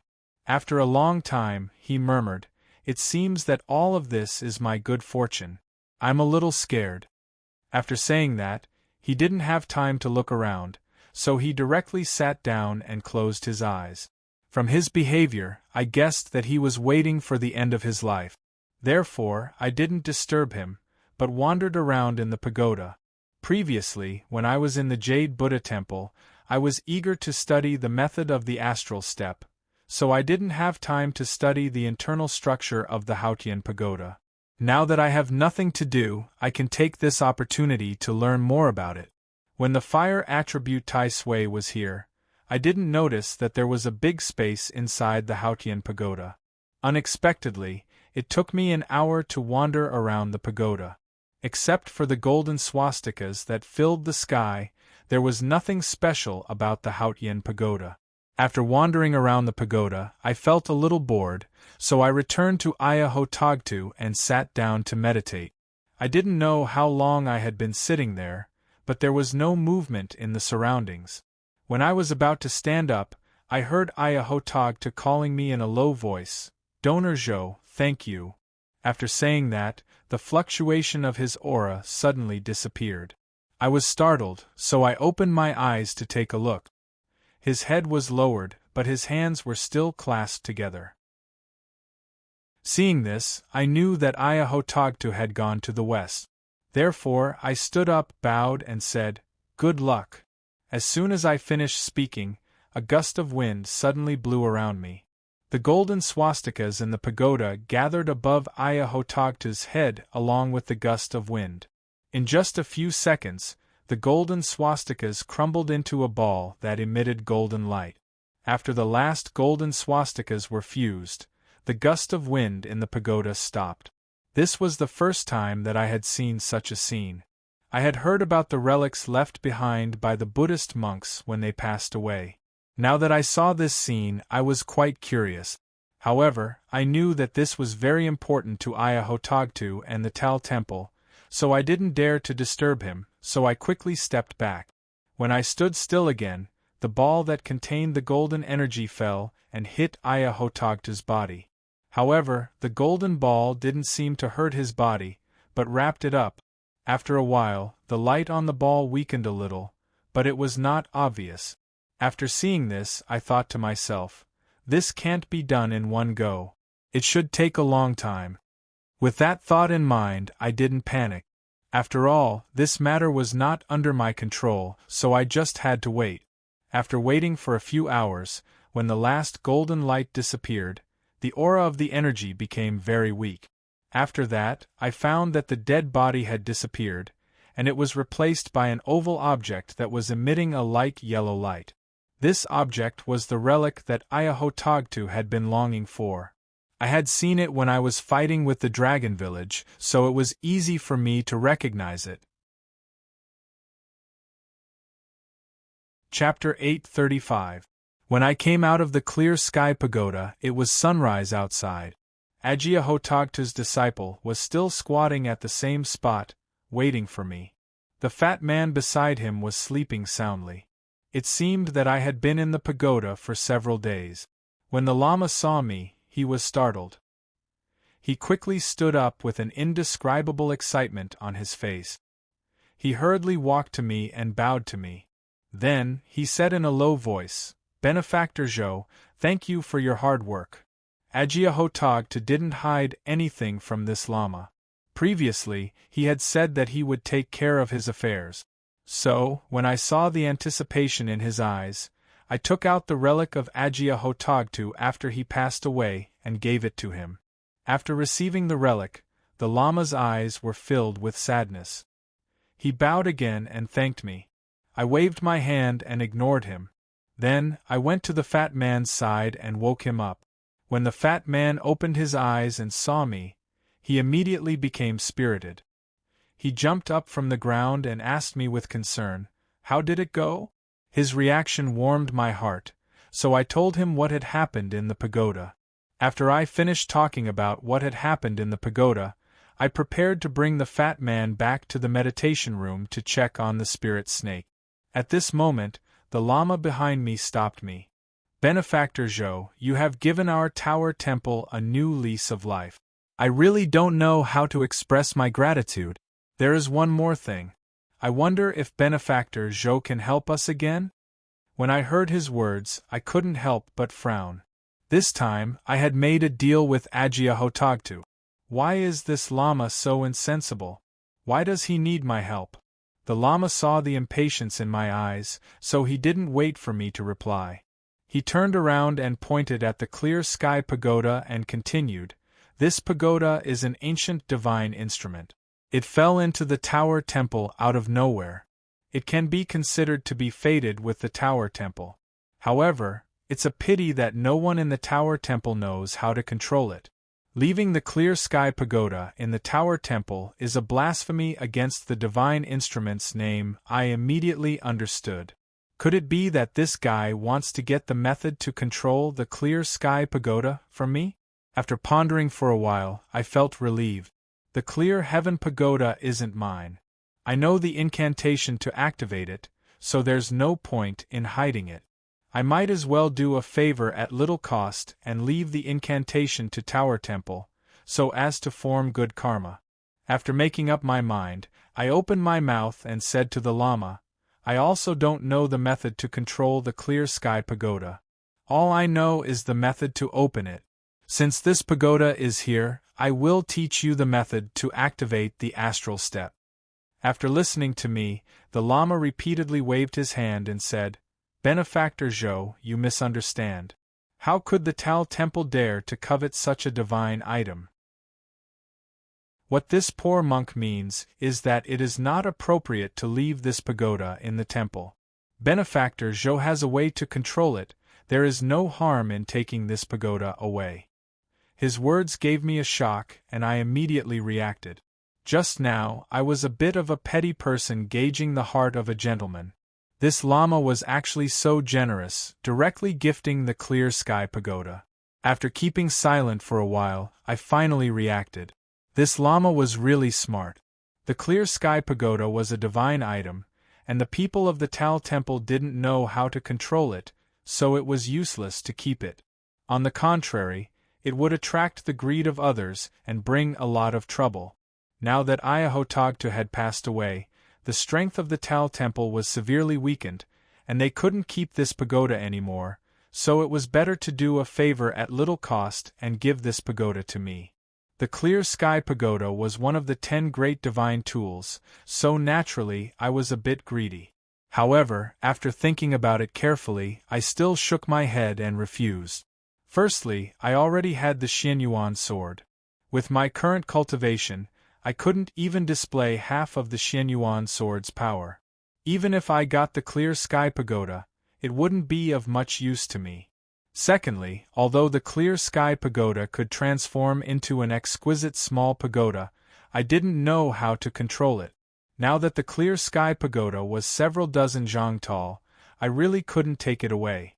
After making a decision, I told the Lama that if the Tao Temple didn't want to keep this pagoda, they could just remove the surrounding barrier and wait for the fated person. Nangong had said that the 10 great divine tools were closely related to the opening of the gate of the mountain and sea realm. From this, I speculated that the clear sky pagoda would eventually appear in front of the gate of the mountain and sea realm. As for who would obtain it in the end, I didn't know. After hearing what I said, the Lama knew that I had made up my mind, so he didn't disturb me any further. He retreated to the side and I left with the fatty. After returning to the meditation room, I asked the fatty to pack some things as we planned to go to the Kunlun Mountains. The fatty didn't delay. While packing, he asked me why we were in such a hurry. I told him that the snake spirit had been in the Buddhist scriptures for some time. Based on what happened when the snake spirit transformed into a flood dragon, when the snake spirit came out, it would most likely be in an uncontrollable state. To prevent any accidents, we had to go to the Kunlun Mountains in advance. Soon, we finished packing and went to the great golden tile hall to bid farewell to the monks of the Tao Temple. Although the relic was a business transaction, I had a good impression of Ayahotagtu, and the monks of the Tao Temple treated me with respect. However, just as the temple master had said, the relic was related to the internal strife of the Tibetan Buddhism sect. As I had important matters to attend to, I didn't want to get involved in it. It was better to leave as soon as possible. When we arrived, the Lama who had taken over the position of Ayahotagtu Temple's master was discussing some matters with the other monks. After asking why we had come, the Lama tried to persuade us to stay. After seeing that we had made up our minds, he nodded and turned around to talk to the other monks in the hall. Then, he escorted us out of the temple. After we got into the car, he bowed and said goodbye.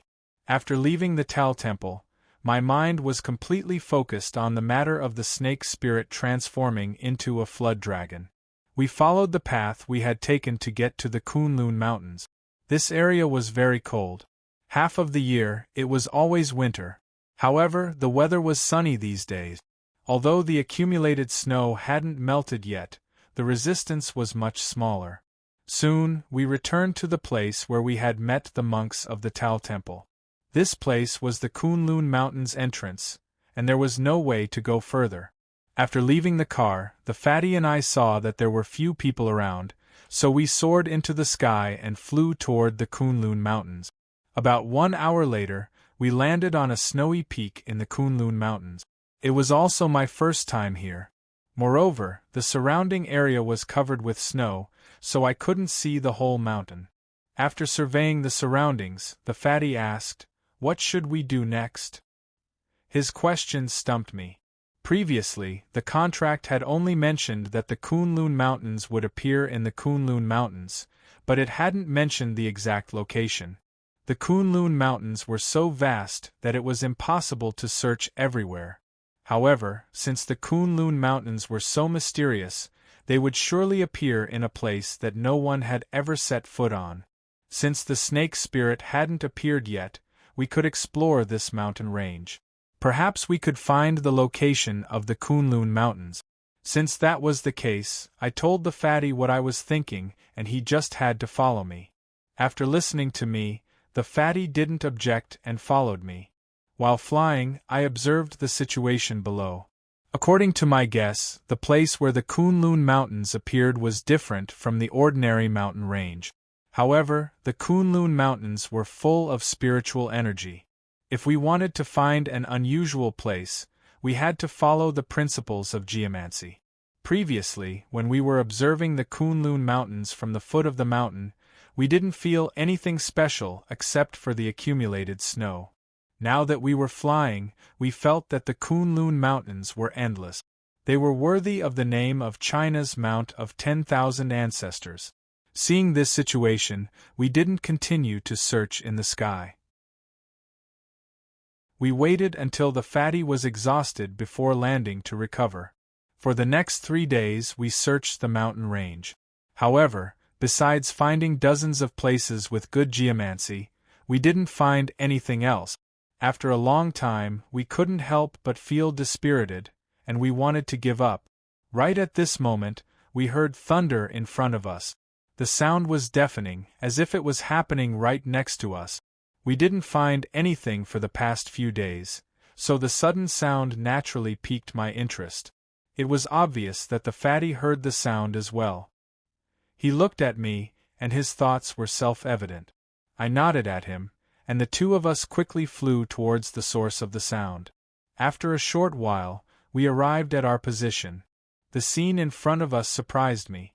The mountain peak in front of us soared into the clouds, almost passing over our heads. The peak of the mountain was wrapped in a layer of clouds. From time to time, electric currents could be seen in the clouds. It seemed that the thunder came from the clouds.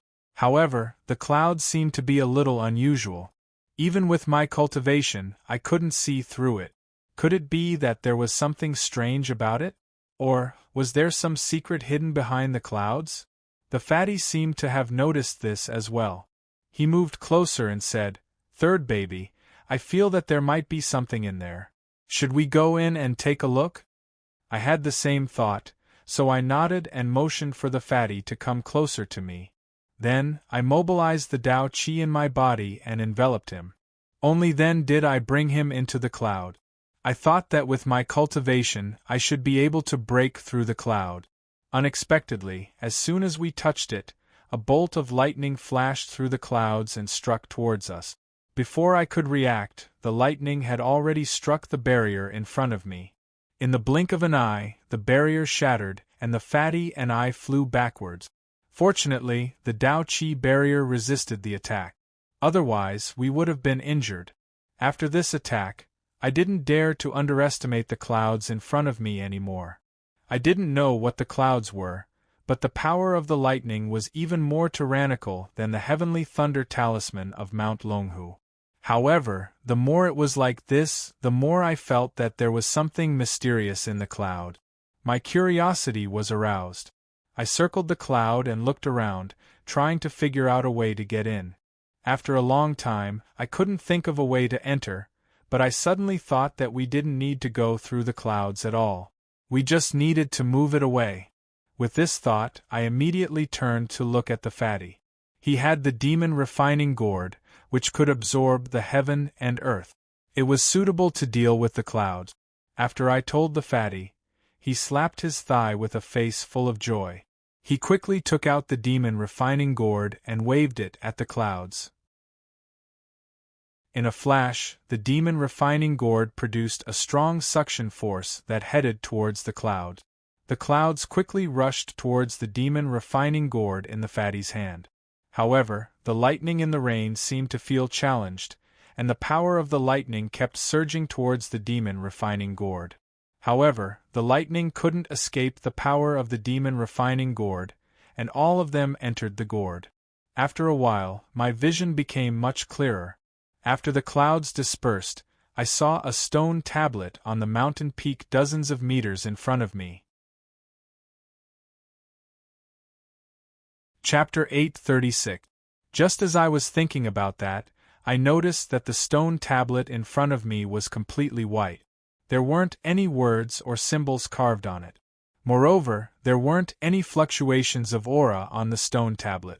This was different from the stone tablet on Billows Mountain. Could it be that this was just an ordinary stone tablet? I immediately denied this thought. If it was just an ordinary stone tablet, why would it have such a tyrannical lightning power covering it? Thinking about that, I became even more suspicious. I hurriedly called the fatty to fly towards the mountain peak. After we landed, I realized that the stone tablet was as tall as a person. Apart from that, there was nothing else around it. I stood in front of the stone tablet for a long time, but I didn't see anything special about it. I was really puzzled. Just as I was feeling depressed, there was a movement in Xiang Lu's pouch. I released my spiritual sense and found that the wooden box containing the dragon scripture was moving. I was stunned. Could it be that the snake spirit had successfully comprehended it? Thinking about that, I hurriedly took it out. I heard some thumping sounds from the wooden box, as though something was trying to get out. I didn't delay and opened the wooden box. The cloth in the wooden box was emitting a dazzling golden light. In the blink of an eye, the cloth started to spin in the air. After a few seconds, a huge figure came out of the cloth. It was the snake spirit's real body. At that moment, his eyes were closed, and his body was wrapped in a faint yellow light. I had seen him like this when he had leaped over the dragon gate and transformed into a flood dragon. Now that he appeared again, I was delighted. It was obvious that the snake spirit had comprehended the dragon scripture and was about to enter Kunlun to transform into a real dragon. Thinking about that, the snake spirit suddenly woke up. His eyes shot out a golden light as he dashed towards us. I knew that the snake spirit wasn't targeting us. It was just a subconscious release. I pulled the fatty to quickly dodge the attack and landed behind the snake spirit. He didn't continue to attack, but turned to look at the stone tablet. His action stunned me, but I quickly reacted. Could it be that the Kunlun that Shang-Chi had mentioned was inside the stone tablet? I was surprised, but the snake spirit's next action confirmed my thoughts. He hovered above the stone tablet and raised his head to roar. Sure enough, the monolith reacted, and a deep door suddenly appeared. At the same time, the spirit serpent did not delay. It twisted its head and slammed into the door. His actions reminded me of the time when we were at Dragon Gate Mountain. He had repeatedly rung the bell. Success or failure hinges on this one move. If we can break open this door, the snake spirit will transform into a true dragon, and I will be able to obtain the true dragon bone. This will be extremely beneficial to both of us. While he was thinking, the snake spirit had already hit the door. At this moment, I was also very nervous. I held my breath as I watched his movements. With a muffled sound, a crack appeared on the door from the snake spirit's impact, and an extremely strong aura was emitted from inside. I've never seen this aura before. Could this be the legendary power of a god? With that thought in mind, the snake spirit kept shaking its head. The impact from before must have made it feel a little uncomfortable. However, after a while, he knocked against the door again. This time, the door opened another inch. The snake spirit hit the door 9 times in a row. 9 was the extreme number. If it couldn't break the door after 9 times, it proved that the snake spirit did not have the opportunity to transform into a true dragon. Fortunately, the door was completely opened after the snake spirit hit it one last time. However, his head was already bleeding profusely. However, he didn't seem to care about it. He faced the sky and roared a few times. Then, he turned around and flew towards the door. Seeing this, I signaled the fatty to get ready. Previously, Shang-Chi had mentioned that the scale worm would shed its ordinary bones when it transformed into a true dragon. These ordinary bones were the true dragon bone that I had been searching for. When the fatty heard my order, he didn't dare to neglect it and stared in the direction of the door. As soon as the snake spirit's head touched the empty space behind the door, its face turned malevolent.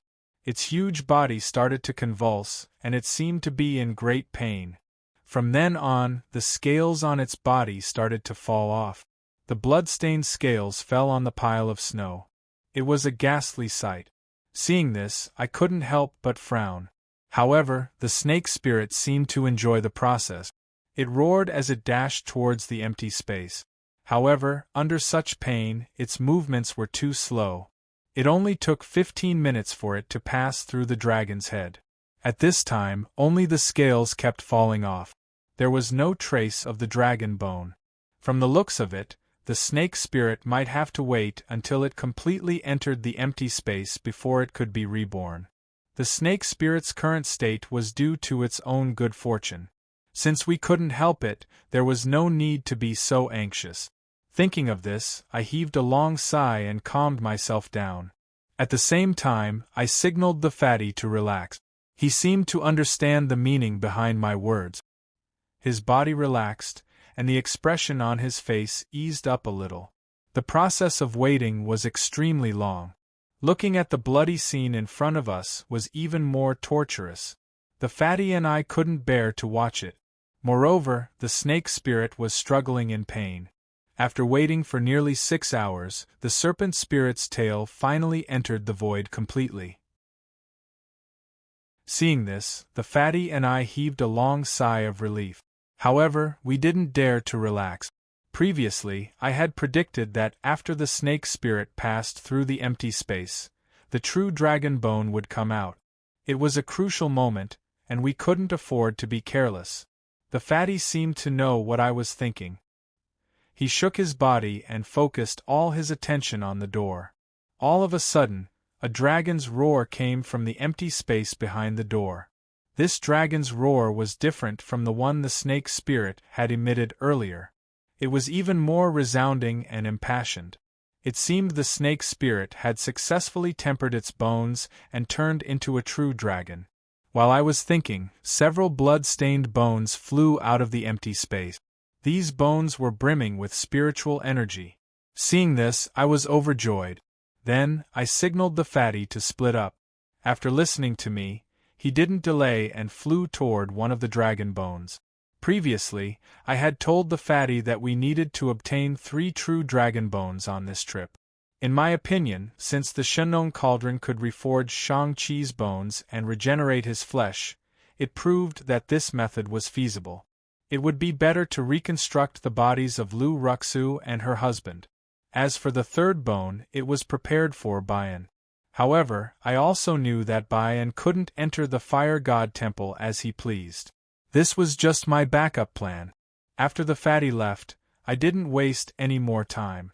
My eyes locked onto the target, and I quickly grabbed 2 dragon bones. However, the dragon bones flew down the mountain and fell into the snow, disappearing in the blink of an eye. After seeing this, I became suspicious. I didn't know why such a situation had occurred. However, it wasn't the right time to worry about it. I didn't linger and asked the fatty if he had succeeded. After getting an affirmative answer, the 2 of us flew back to our original positions. After the fatty gave me the dragon bone, I threw it into the Shangliu pouch along with the other dragon bones in my hand. After everything was done, I heaved a sigh of relief. However, we weren't in a hurry to leave. Instead, we waited for the snake spirit to appear. However, the door seemed to be closing soon. If that was the case, the snake spirit would have to stay in Kunlun forever. Thinking about this, my heart tightened. I hurried to call the snake spirit. Fortunately, the snake spirit and I could sense each other. After he heard my call, he roared in the air and extended his golden dragon head. From his appearance, it was clear that he had regained his consciousness. However, it was possible that he hadn't had enough time in there. I couldn't help but get angry. I cursed and told him to get out of there. Otherwise, he would be imprisoned there forever. I wasn't trying to frighten him. Shang-Chi had mentioned that Kunlun was a place that only people who had ascended could cross. No one knew what was inside. If there was an immortal there, with the snake spirit's eccentric character, he would attract a lot of trouble. At that time, I wouldn't know and I wouldn't be able to help. After listening to me, the snake spirit didn't dare to be stubborn. He arched his body and flew out of the door. When his golden dragon tail leaped out, the door closed heavily and disappeared without a trace. After seeing this, I finally relaxed. However, the snake spirit seemed to be satisfied with his current appearance. He hovered above us, disappearing into the clouds. I took the chance to observe him. The serpent spirit's scales changed from their previous dull appearance to a golden color. However, there were 2 protruding parts on his back. I felt that they were strange, but I couldn't figure them out. After thinking about this, I called the snake spirit over and asked him about it. When he heard my question, he turned around and resumed his human form. He stood in front of me and said arrogantly, "Master Long, isn't my original form a Inglong? Inglong has wings. Those two places should be where my wings are, but they haven't grown out yet." I was used to his rude behavior, so I didn't argue with him. However, it was true that he had mentioned Inglong. I also knew that after the snake spirit had become a real dragon, his appearance had changed and his power had increased. However, he was only a young god celestial master. If he wanted to become a Inglong, he would need a lot of opportunities. Now that the matter was settled, we didn't need to waste time in this cold place. After thinking about this, I gestured for the snake spirit to return to my back. Then, I planned to leave with the fatty. At first, the snake spirit was a little reluctant. He said that he wasn't familiar with this body and didn't want to return. I knew that he wasn't telling the truth. He was just playing around. I tried to persuade him several times, but he wasn't moved. I could only use Tong Tong to persuade him. Then, he flew back to my back with a wronged face. After the snake spirit returned, I gestured for the fatty to fly in the direction we had come from. However, before leaving, I realized one thing. The stone tablet in front of us contained the Kunlun Gate. If we hadn't removed the mist, we wouldn't have been able to find it. Kunlun was a very mysterious place.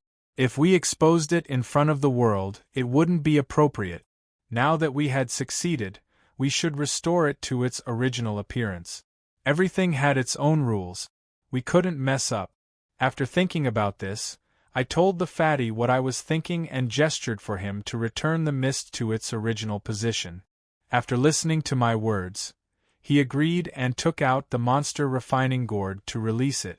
The mist quickly returned to its original appearance. Chapter 837.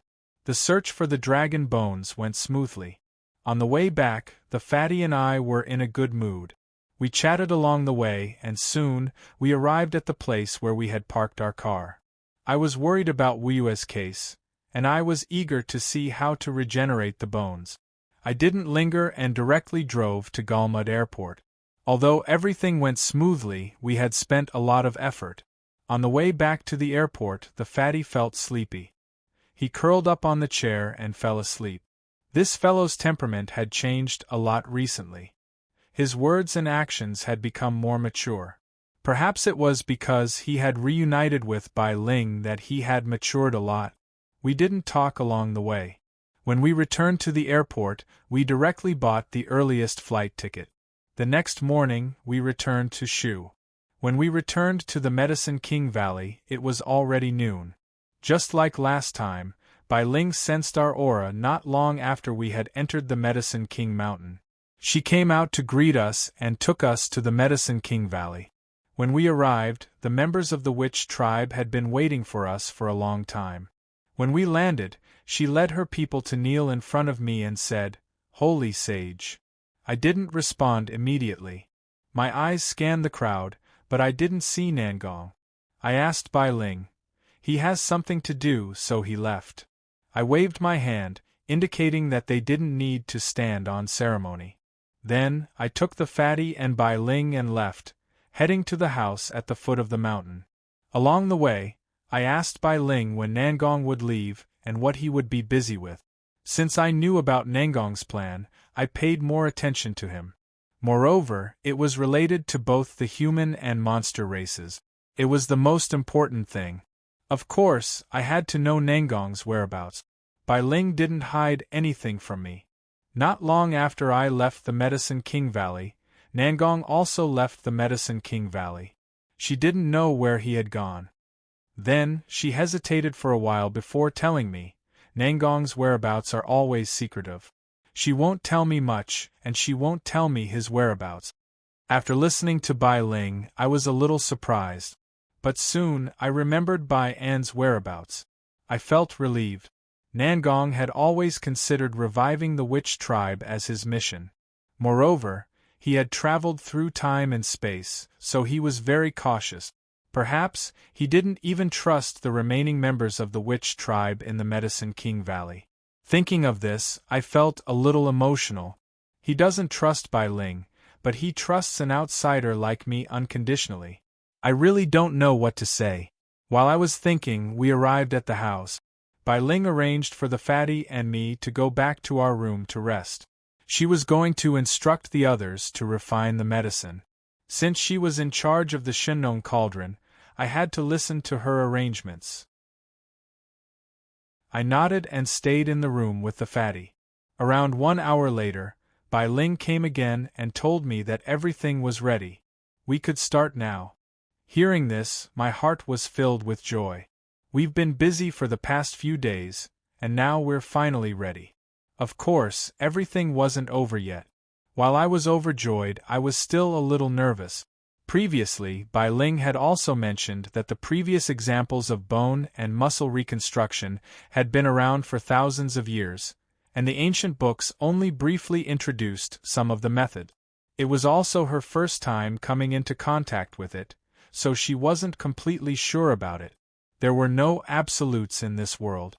There were many factors that could affect the final outcome. Naturally, I wouldn't expect Bai Ling to guarantee that everything would go smoothly. Listening to her, I just nodded. Just try your best. Bai Ling bowed and said, Saint, don't worry. Bai Ling will do her best. We left the room and quickly went to the Shenong cauldron. At this moment, the people of the clan had gathered there. Many of them were holding wooden boxes in their hands. It seemed that the boxes contained the medicinal materials that Bai Ling had mentioned earlier. Although I didn't know much about refining medicine, from the spiritual energy that these wooden boxes emitted, they should contain some rare and precious items. Thinking about this, I was a little curious and wanted to open them to have a look. With that in mind, I subconsciously walked toward the crowd. Bai Ling saw me and seemed to understand what I was thinking. She didn't say anything and directly went forward to open the boxes. There were all kinds of medicinal materials in those wooden boxes.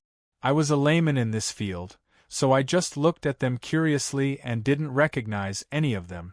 Fortunately, Bai Ling explained the names and effects of these medicinal materials. Only then did I understand that these were extraordinary items.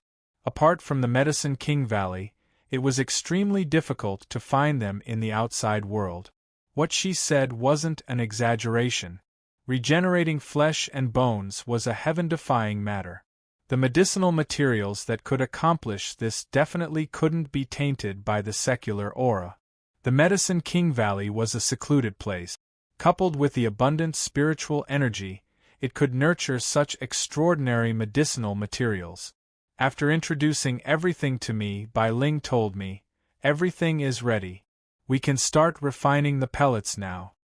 I was excited and quickly took out 2 dragon bones from the Shangliu pouch and handed them to her.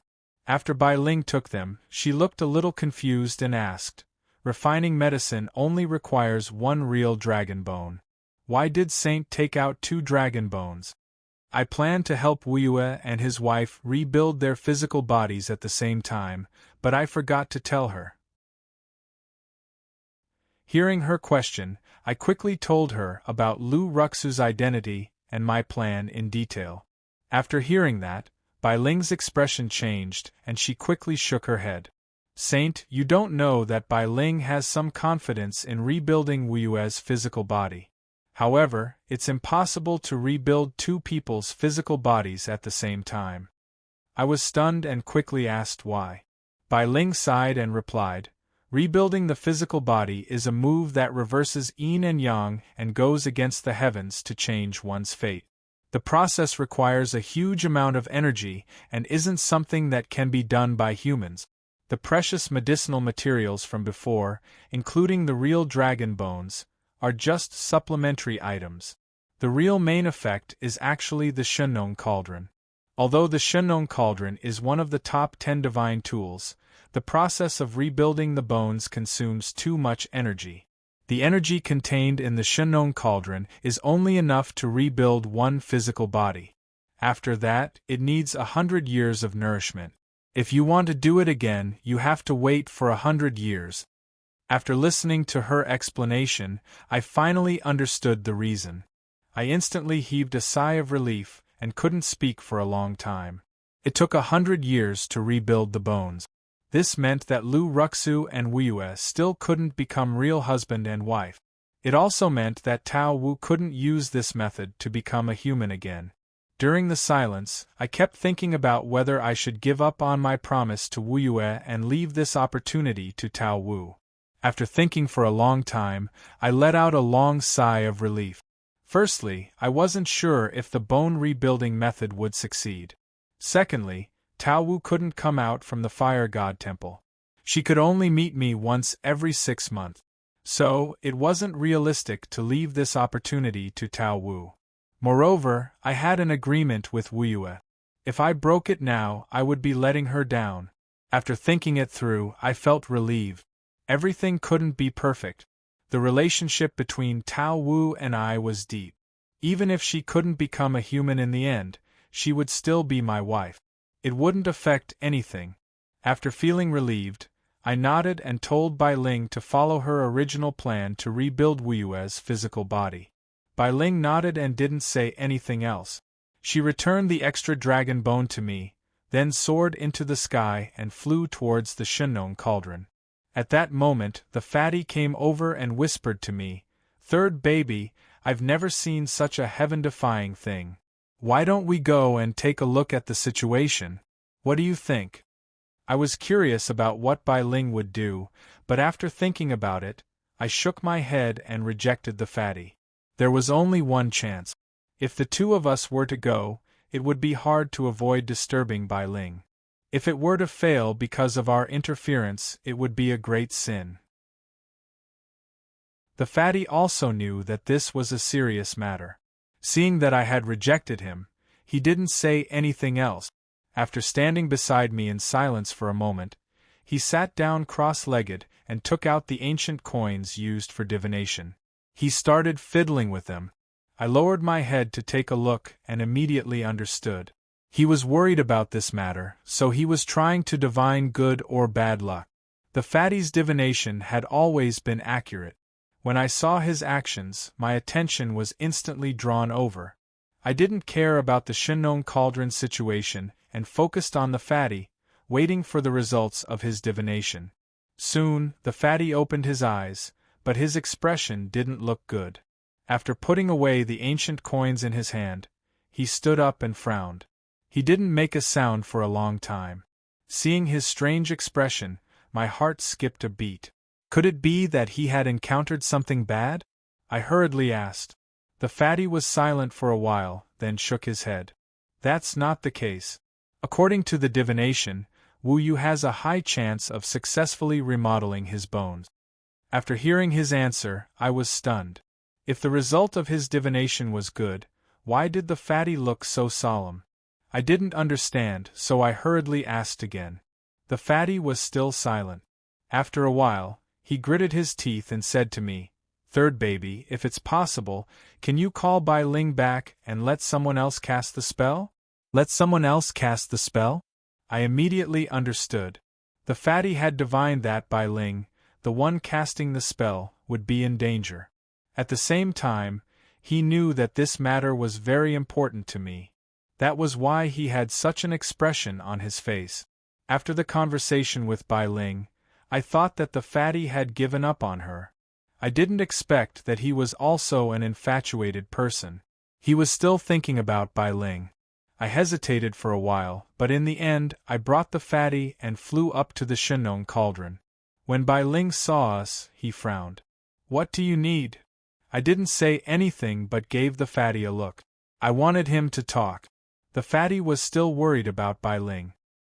He wanted to seize this chance to express his feelings to Bai Ling. It was a good thing.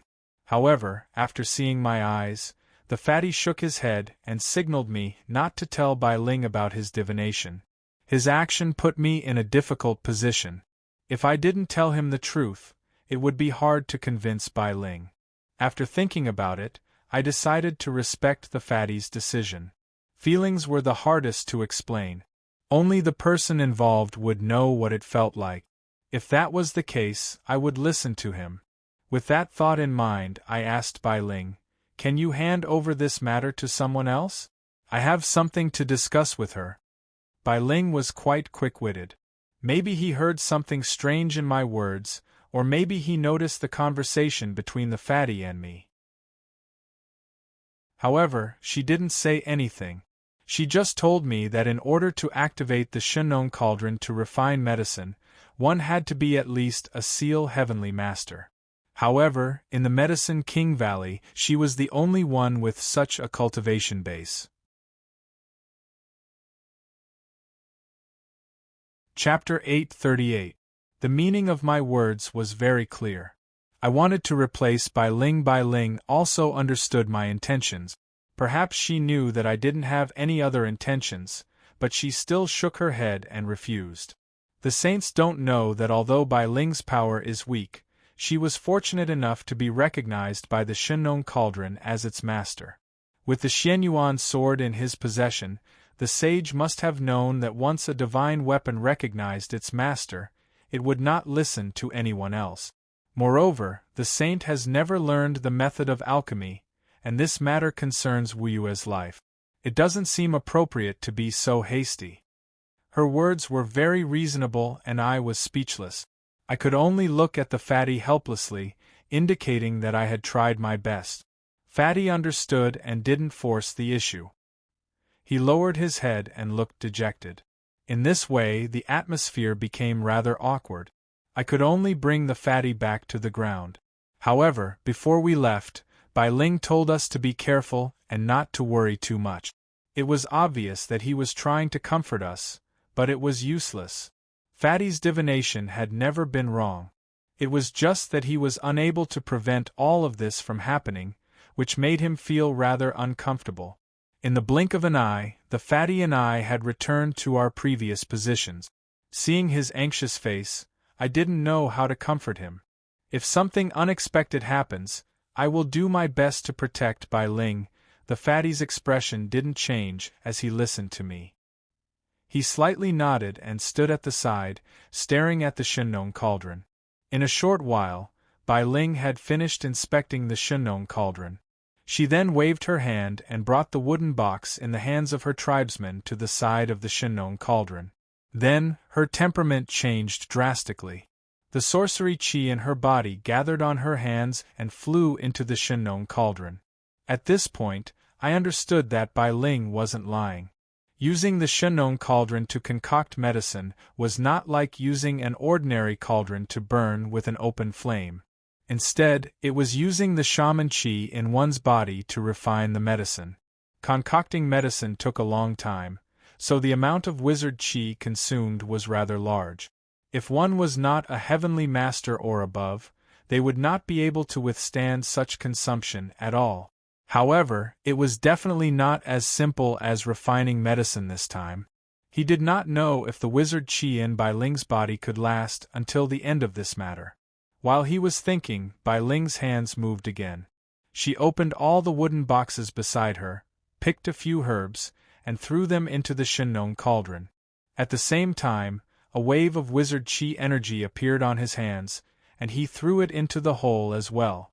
In just a few seconds, the Shenong cauldron actually produced a strange phenomenon, and its surface turned iron red. This did not happen even when the Flame Emperor's shadow appeared.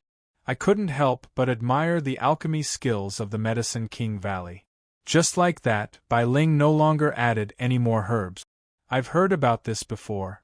In refining pills, other than having a complete set of medicinal ingredients, it was more important to master the heat control and the sequence of medicinal ingredients. After all, the properties of the medicinal herbs were different, so they had to be added at their own discretion. When Whitey moved again, it was already 2 hours later. During the past 2 hours, there had been no slip-ups. However, the more it was like that, the darker Fatty's expression became. It seemed that he was still worried about the previous divination. After all, things had progressed to a later stage, and if an unforeseen event were to occur, the harm would be unpredictable. Several hours later, Nothing unexpected happened. However, the Shennon cauldron had become transparent after the previous changes. From a distance, we could see what was going on inside very clearly. Since then, all the herbs in the wooden box had been refined by the Shennon cauldron. Those herbs were indeed rare treasures. Under the power of the Shennon cauldron, they still maintained their original appearance. However, as Bai Ling continuously transferred her wizard qi into the Shennon cauldron, the herbs couldn't hold on for too long. They gradually turned into green smoke and swirled in the cauldron. Although there was nothing unusual about the alchemy, Bai Ling had used up a lot of her wizard qi. Her face was pale and she looked exhausted. The fatty had been paying attention to Bai Ling's actions all the time. Naturally, he noticed the changes before I did. He moved closer to me and asked anxiously, "Can I help Bai Ling?" Of course, I understood the meaning behind his words. Then, he flew to Whitey's side. Bai Ling was smart. She knew why I was there. Before I could speak, she said, "Saint, don't worry. Bai Ling can still hold on for a while." As she spoke, the veins on her forehead bulged. His current appearance was a sign of exhaustion. The fatty had asked me to help her, so I couldn't let her risk her life like that. I told her to rest for a while. I could perform the alchemy for her. While we were talking, Bai Ling's face was as pale as a sheet of paper.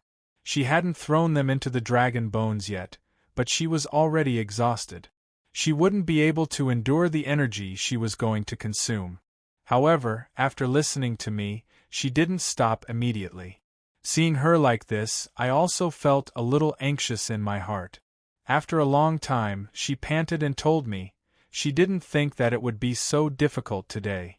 However, alchemy had to be done in one go.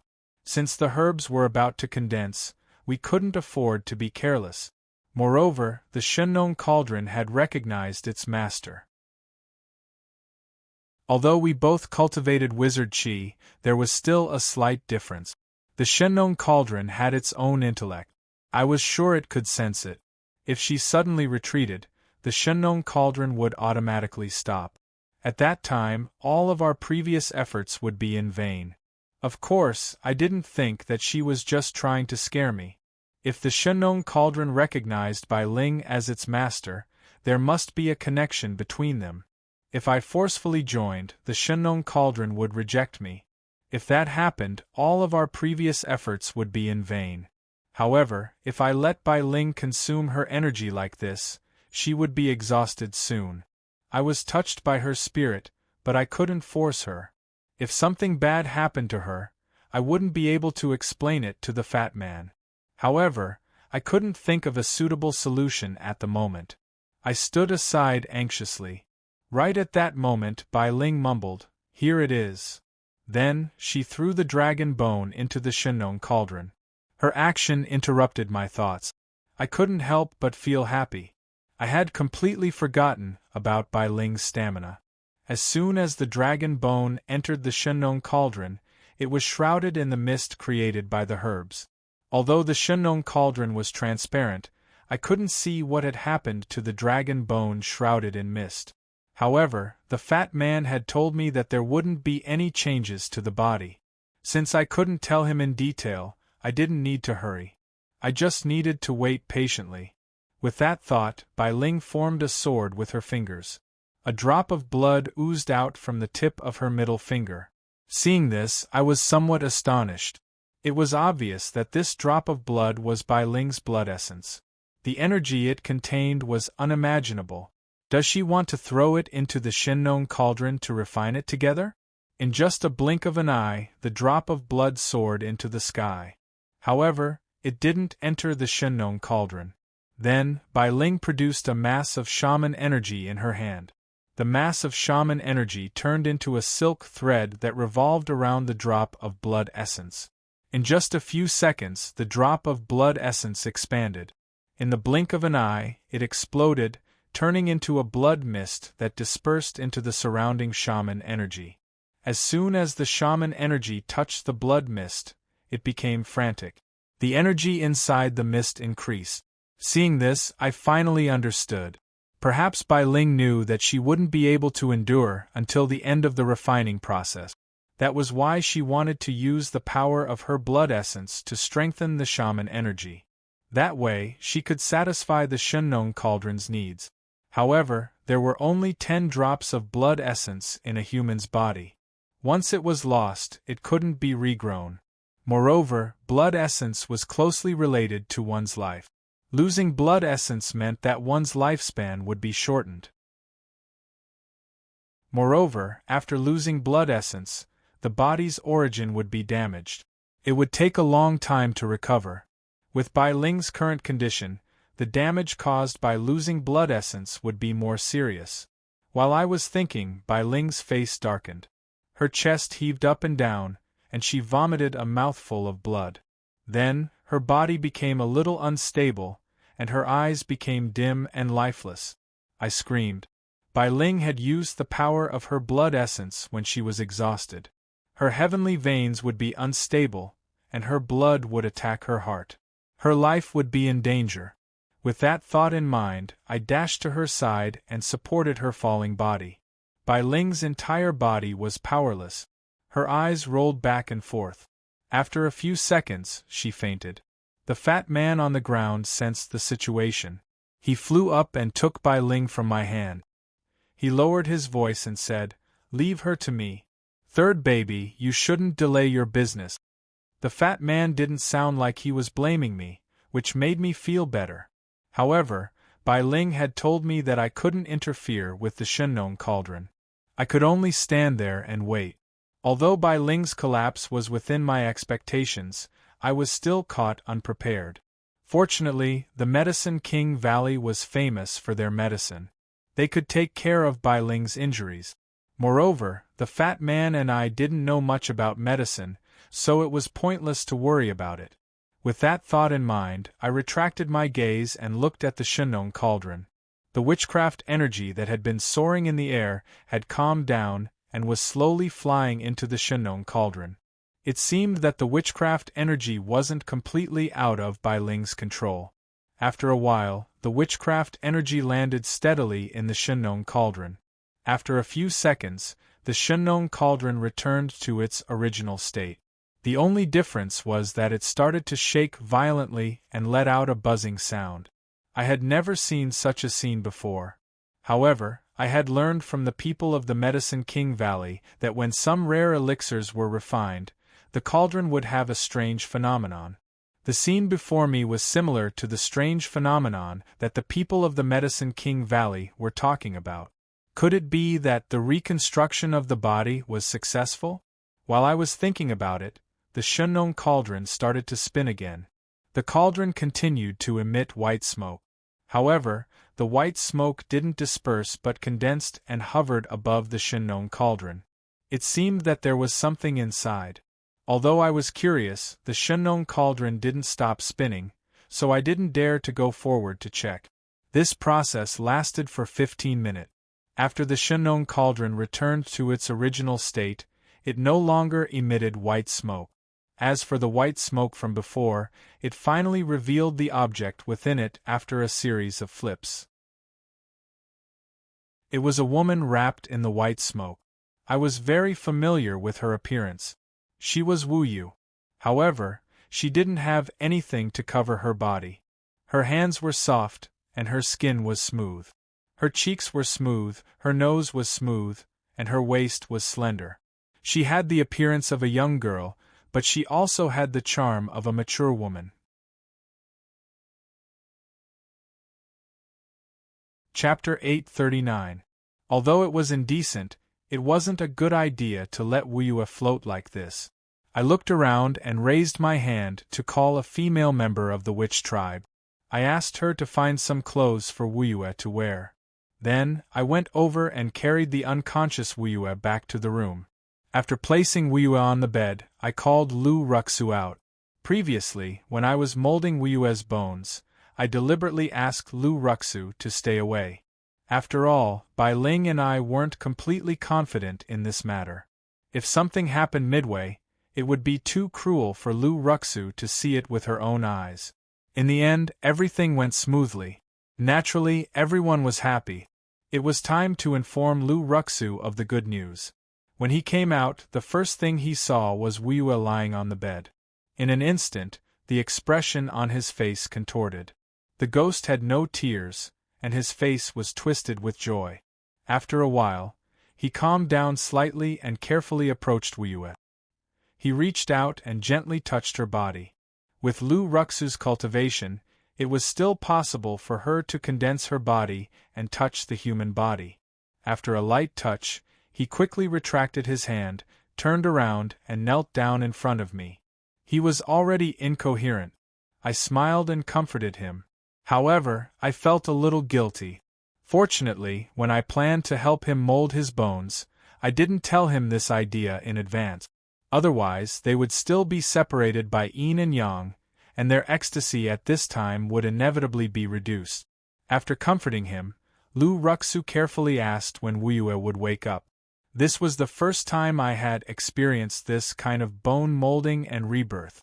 I didn't know much about the situation, so I told him that I needed to investigate to know. I laid Wu Yue's body flat and circulated my Dao Qi to my hands. Then, I pressed it on her forehead and used my spiritual sense to sense the fluctuations in her body.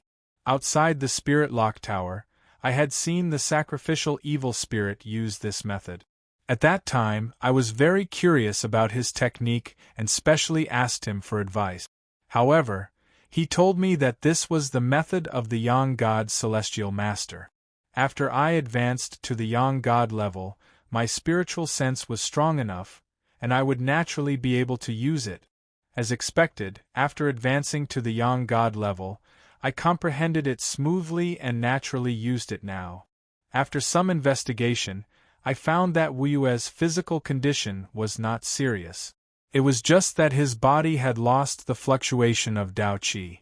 It seemed that he had completely become an ordinary person. Of course, the husband and wife wouldn't mind. After all, they were lucky enough to be reborn with the Shenong cauldron. Losing their cultivation might not be a bad thing for them. I retracted the Dao energy in my hand and told Lu Ruxu about Wu Yue's situation. Just as I thought, Lu Ruxu heaved a sigh of relief after hearing that Wu Yue was fine. As for the matter of losing his cultivation, he didn't even ask about it and didn't take it to heart. After listening to me, he thanked me again and sat by the side, quietly waiting for Wu Yue to wake up. After confirming that everything was normal on Wu Yue's side, I prepared to leave. Firstly, he did not want to disturb the couple. Secondly, he was worried about Bai Ling's injury. Previously, I had already predicted that Bai Ling's life might be in danger, but there has been no news yet, so I don't know what the situation is like. With this thought in mind, I told Lu Ruxu that I had something important to deal with. I waved my hand to stop him from sending me off and left. After going out, I walked along the small path and soon arrived at Bai Ling's residence. At this time, Bai Ling's room was surrounded by clansmen, but the door was tightly shut. It seemed that the people inside didn't allow them to disturb him. All the clansmen looked anxious. They were either pacing back and forth or standing on their tiptoes to look into the room. It seemed that they were eager to know the situation inside. When I arrived in front of them, many clansmen saw me. They quickly knelt and bowed, making way for me. The people of the Medicine King Valley were all cultivators who lived in seclusion, and the respect for their subordinates had long been engraved in their hearts. I had told them many times that they didn't need to be so polite, but it didn't work. Right now, I was worried about Bai Ling's injury, so I had no time to care about it. I just asked them who else was inside besides the fatty. Naturally, these people didn't dare to hide anything from me. They immediately answered that those with cultivation above the level of Shi Yao were all in the room to treat Bai Ling. According to common sense, it would be ridiculous for a cultivator of Shi Yao to treat a Seal Celestial Master. However, the people of the Medicine King Valley were different. All of them knew medicine, and they couldn't be judged by common sense. Although their cultivation bases weren't high, when it came to medical skills, outsiders couldn't compare to them. I asked them how long they had been in the room and whether they had received any news about Bai Ling. Everyone shook their heads. Those people have been in there for 2 hours, but we haven't received any news. The clansmen were worried that they would disturb their diagnosis, so they didn't dare to go in. They could only wait at the door. I could see that Bai Ling was very important to the Medicine King Valley. When they said that, they looked sincere, as if they hated that they couldn't be in Bai Ling's place. I waved my hand and asked them to calm down. I would go in and check on your behalf. Then, I would inform you of the situation. Then, I carefully pushed the door open and entered the room. There were also many people in the room. I scanned them. They were all at Shiryao, and the highest cultivation base was only at the complete realm of Shiryao. They seemed to be immersed in discussing Bai Ling's condition, so they didn't notice my arrival. The first person to see me was the fatty. He was guarding Bai Ling's bedside, his face solemn. Judging from his expression, Bai Ling's injuries were really life-threatening, just as I had expected. When he saw me enter, he stood up and greeted me. "Third baby, please take a look at Bai Ling. She doesn't seem to be able to make it." Hearing the fatty's words, the people in the room stopped what they were doing and turned around to greet me. Hearing the fatty's words, I became anxious. I ignored the people greeting me and quickly walked to the bedside. I placed both of my hands on Bai Ling's forehead, and the shaman energy in my body flowed into her body through my palms. I was trying to stabilize her injuries while checking her situation. Unexpectedly, after the shaman energy entered her body, it couldn't circulate through her meridians. It was obvious that her meridians were broken, and even her internal organs were damaged. I quickly moved my hand to Bai Ling's abdomen to check if her heaven veins were in good condition. After a while, I heaved a sigh of relief.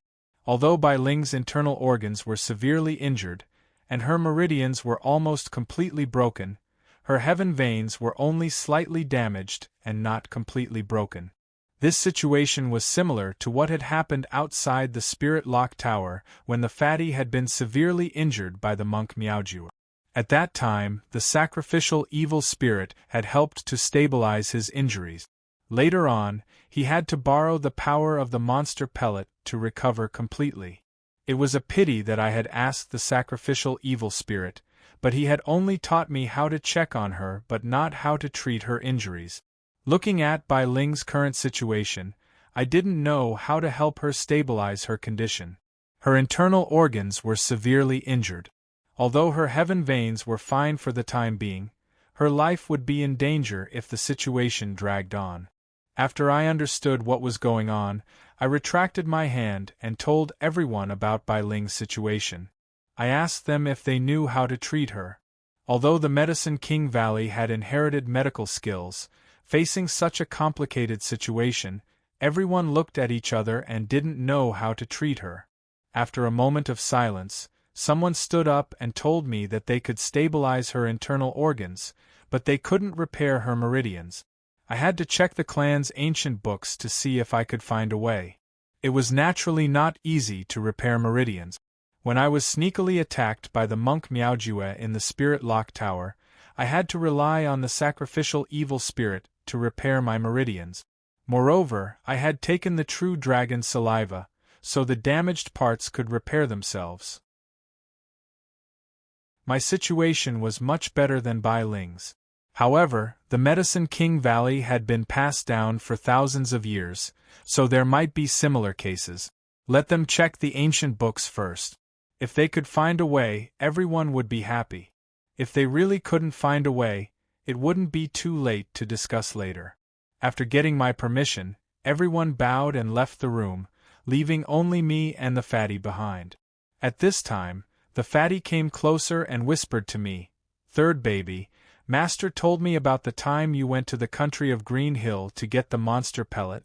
Bai Ling's current situation is not much better than mine. Do you think she can be treated with the monster pellet?" The fatty's idea wasn't strange. I had thought about it just now, but in order to get the monster pellet, I spent a lot of effort. Moreover, there was no extra monster pellet in the country of Green Hill. I had gotten it from cutting the former chief's belly. Where could I find it this time? The monster pellet was condensed in the body of a monster with Yang's spirit cultivation base. At present, only Yao Yao and the High Priest had reached this realm in the country of Green Hill. If I wanted to get the monster pellet from the two of them, it meant that one of them had to give up his cultivation base and return to his original state. Both of them were very important to the country of Green Hill. Moreover, I had a close relationship with them, so I couldn't do it. I told the fatty that I couldn't do anything about it.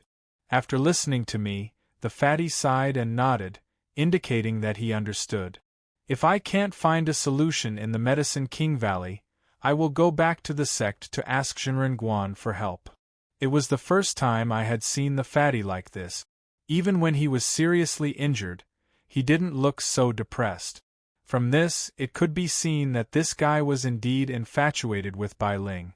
I sighed and patted the fatty's shoulder, comforting him. Bai Ling's injury isn't life-threatening. We still have time to find a solution.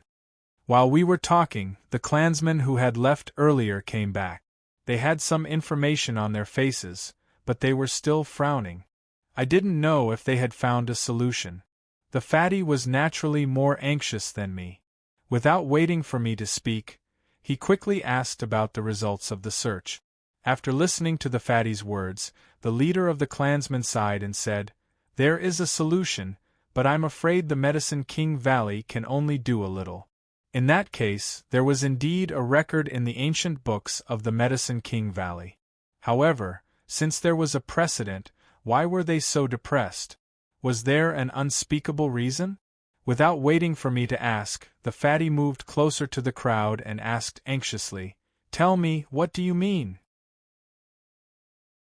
The leader sighed and told us that the ancient books of the Medicine King Valley did record such a situation, but it wasn't easy to repair the tendons and vessels. The injured meridians had been damaged, and their breathing wasn't smooth. They couldn't bear the strong impact of rare medicinal herbs. They could only use gentle energy to warm the injured's tendons and vessels for a period of time, so that they could neutralize the strong nature of the herbs and achieve the goal of self-repair.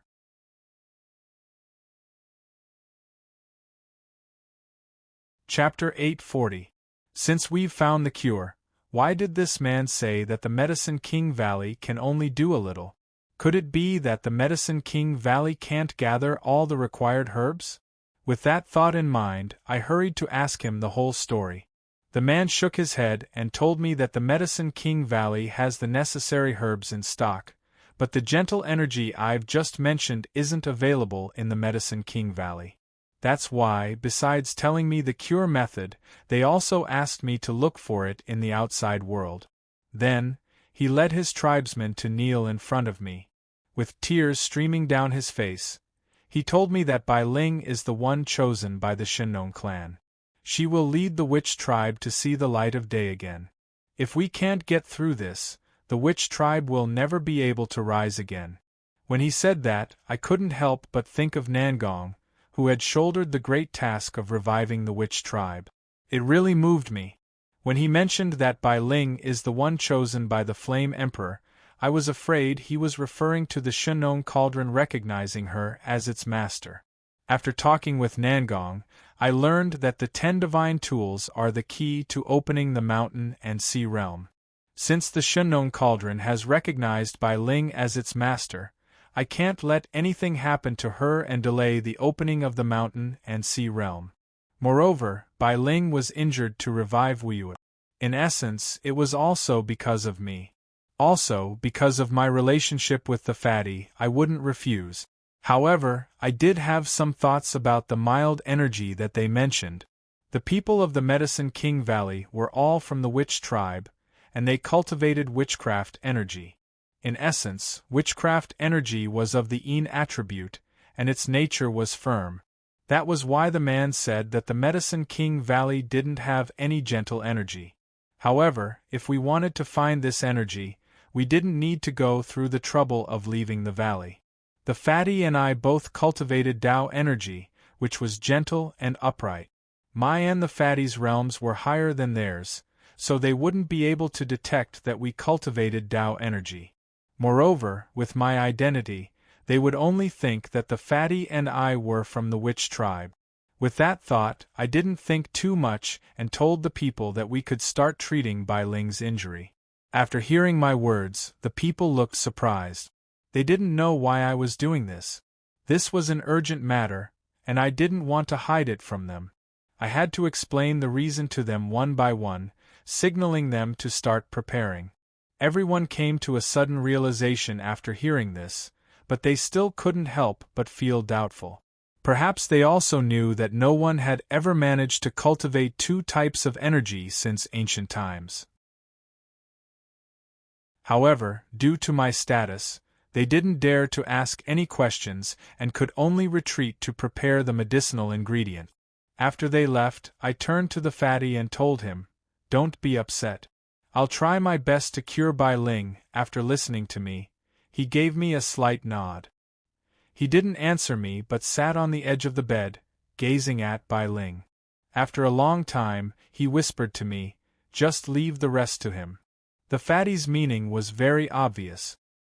He was saying that he didn't need to intervene in the matter of using Dao Qi to nourish Bai Ling. He could handle it himself. I could hear a tinge of anger in his voice. Perhaps it was because I had promised him that I would protect Bai Ling with all my strength, but I couldn't do it. However, although he was somewhat dissatisfied, I believed that he wouldn't fall out with me because of this. With that in mind, I didn't want to argue with him anymore. I nodded and agreed to his request. However, the other person had also said that Bai Ling's meridians needed to be nourished with Dao Qi for several days. During this process, he couldn't stop to rest. Although the fatty had a heavenly seal master cultivation base, he wouldn't be able to endure it for a long time without any rest. After weighing the pros and cons, I took out the jade bracelet on my chest and gave it to the fatty. Last time on Mount Huang, he had used the true dragon qi in the jade bracelet to heal his wounds. However, there wasn't much true dragon qi left in the bracelet. Moreover, I had fought many battles and consumed a lot of energy. I didn't know if I could endure until the healing process was over. While I was thinking, the fatty received the jade bracelet. Seeing him like this, I felt much better. I casually patted his shoulder and comforted him with a few words.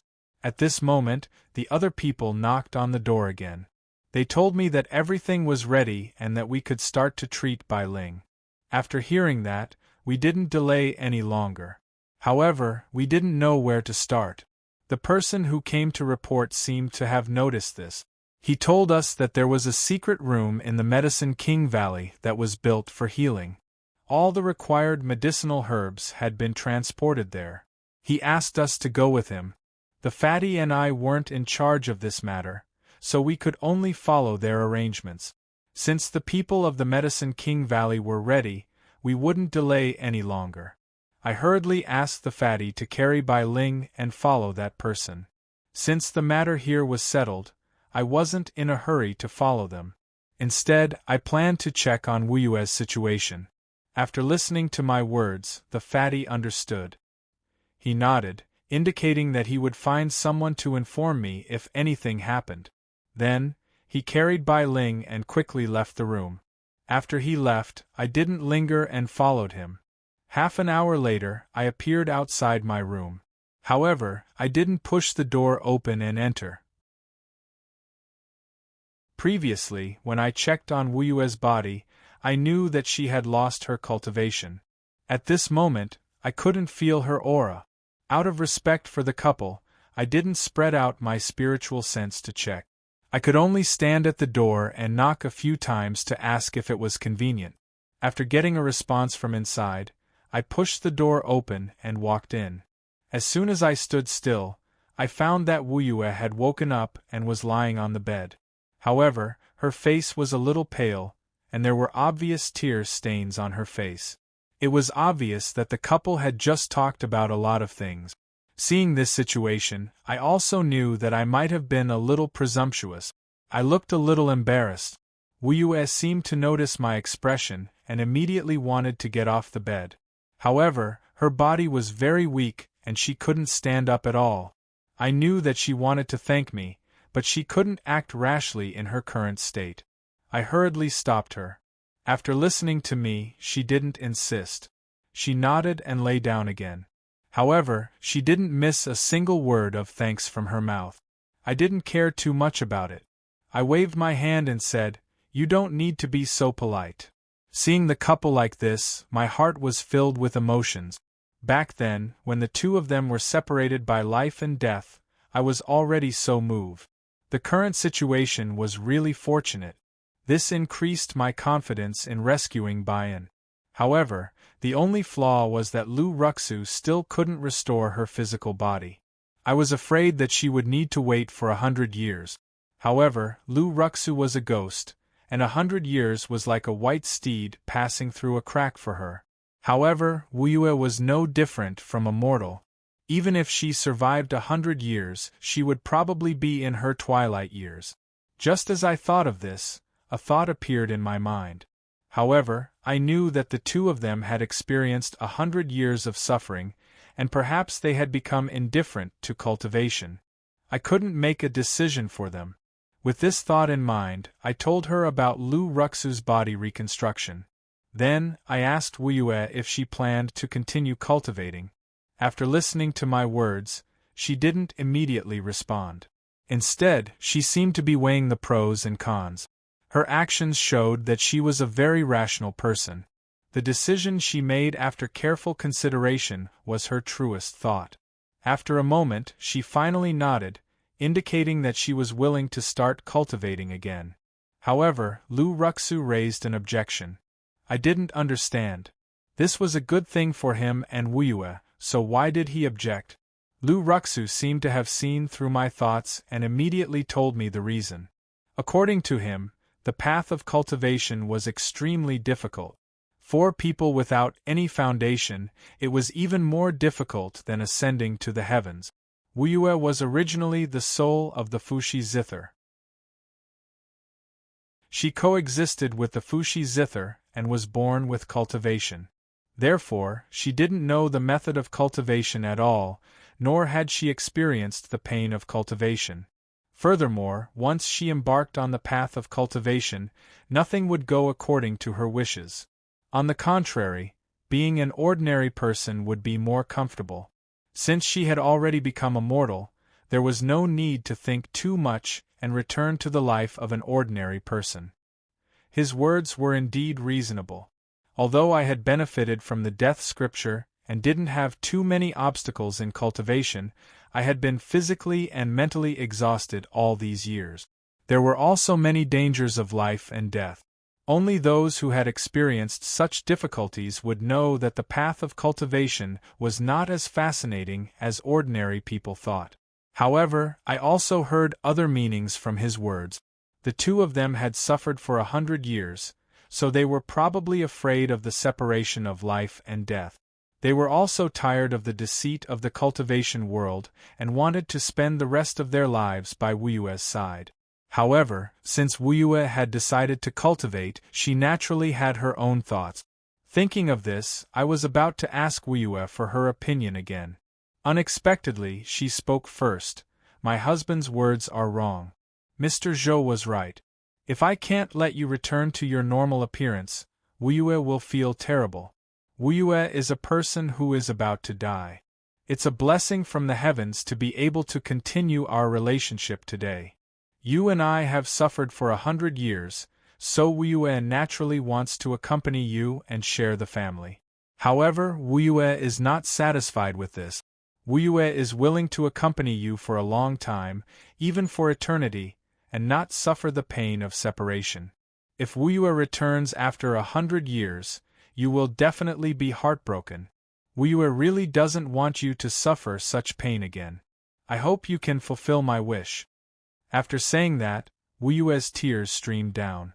She inadvertently raised her hands, wanting to caress Lu Ruxu's face, but they passed through. This situation made her even more sad. Seeing this, I didn't say anything else. The couple's words were from the bottom of their hearts and reasonable, so I didn't dare to make a rash judgment. They still needed to discuss what to do. I sat on the chair for a long time without saying a word.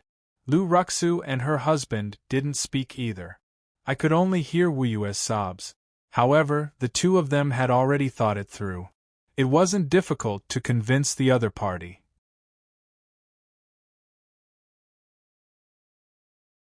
Chapter 841.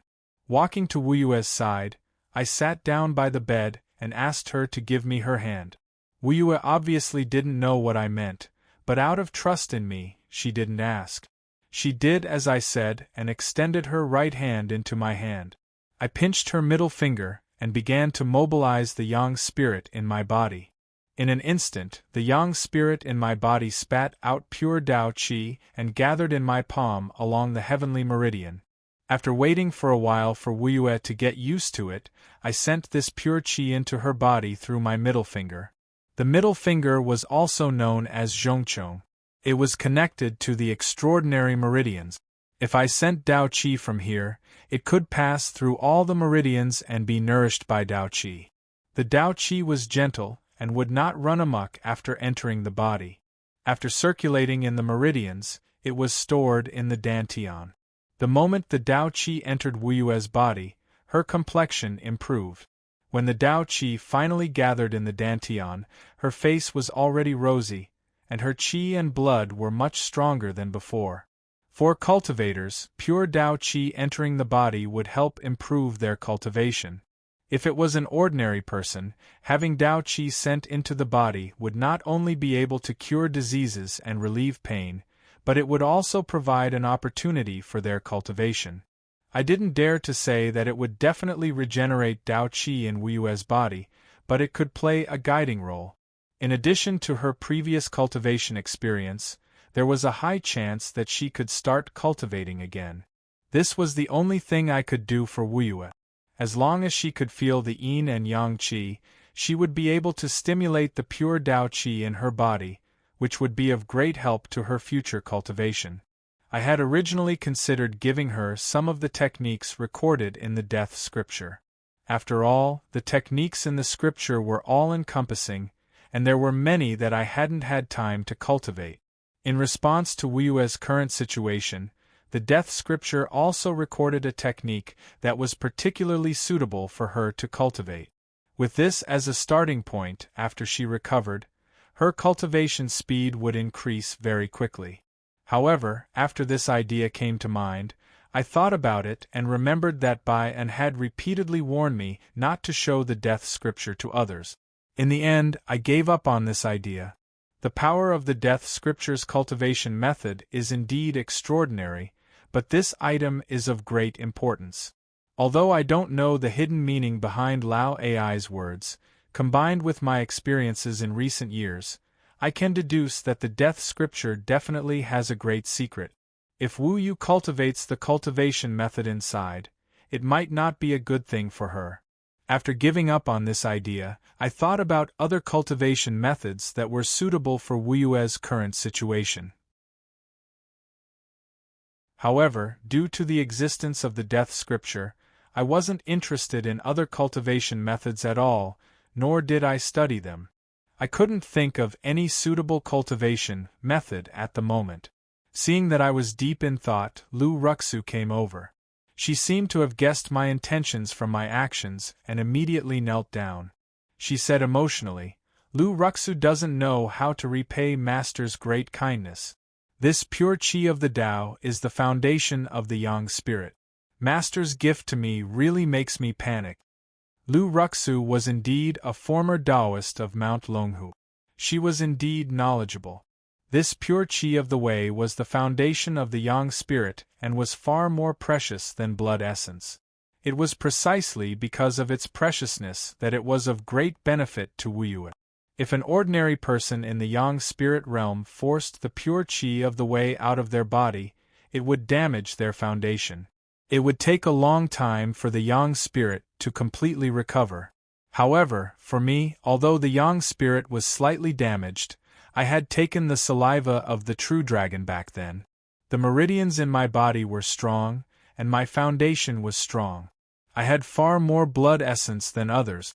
After cultivating the yang spirit, the foundation of the yang spirit was also far superior to others. Even if it was slightly damaged, it wouldn't be a big deal. After some nourishment, it would recover to its original state. This was also the reason why I had decisively handed the pure qi of the way to Wuyue. After hearing Lu Ruxu's words, Wuyue finally understood how important the qi of the way that I had injected into her body was to me. She hurriedly got up and wanted me to take it back. I smiled faintly and comforted her. I then told the couple about the secret behind the matter. After hearing what I said, the two of them thanked me gratefully again, accepting my gift. After letting Wuyue lie down again, I called Lu Ruxu and told her what I was worried about. After hearing that, Lu Ruxu waved her hand and told me not to worry. He had read many cultivation techniques on Mount Longhu when he was alive. Later on, he had studied the second volume of the Death Scripture. In Wuyue's situation, he could design a cultivation technique for her to cultivate. After hearing that, I also understood. Although Lu Ruxu's cultivation base wasn't too high, she had a deep understanding of cultivation technique. I didn't need to worry too much about this matter. Thus, I nodded and didn't worry too much. I asked him to take good care of Wuyue. I wouldn't stay here any longer, leaving some space for the couple. The matter of Lu Ruxu and her husband had been settled, and I felt much more relaxed. Right now, Bai Ling's situation was even more critical. I planned to go there to take a look. Thus, I bid farewell to the two of them. After leaving the room, I planned to find the people of the Medicine King Valley and ask where the fatty and the others were. Unexpectedly, after walking for a quarter of an hour, I didn't find anyone. After thinking for a while, I understood that the people of the Medicine King Valley had gone to the secret place where Bai Ling was being treated. They were waiting for news. Thus, I flew up and released my spiritual sense to search for the fatty's aura. After flying away from the village for half an hour, I found the fatty's aura in a kernel. When I got closer, I saw that many temporary huts had been built outside the kernel. It seemed these people planned to stay here for a long time. It seemed Bai Ling was very important to the Medicine King Valley. Otherwise, the members of the witch tribe wouldn't be like that. Soon, I descended from the sky and arrived outside the kernel. When the members of the witch tribe saw me, they immediately knelt to greet me. I had told them many times about this etiquette, but they were still like this. I had no choice but to let them be. After they greeted me, I asked them about the current situation. They told me that Bai Ling had just entered. At this moment, they didn't know if the treatment had started or not. I turned around and looked at the kernel. From the sky, it was just a small kernel. However, when I landed on the ground, I found that there was a 10-meter-high rock hidden in the kernel near the peak. There was a 2-meter-wide cave. At this moment, there was a constant fluctuation of Tao energy in the cave. The fatty's aura was also there. From the fluctuation of Tao energy, the healing process had most likely started.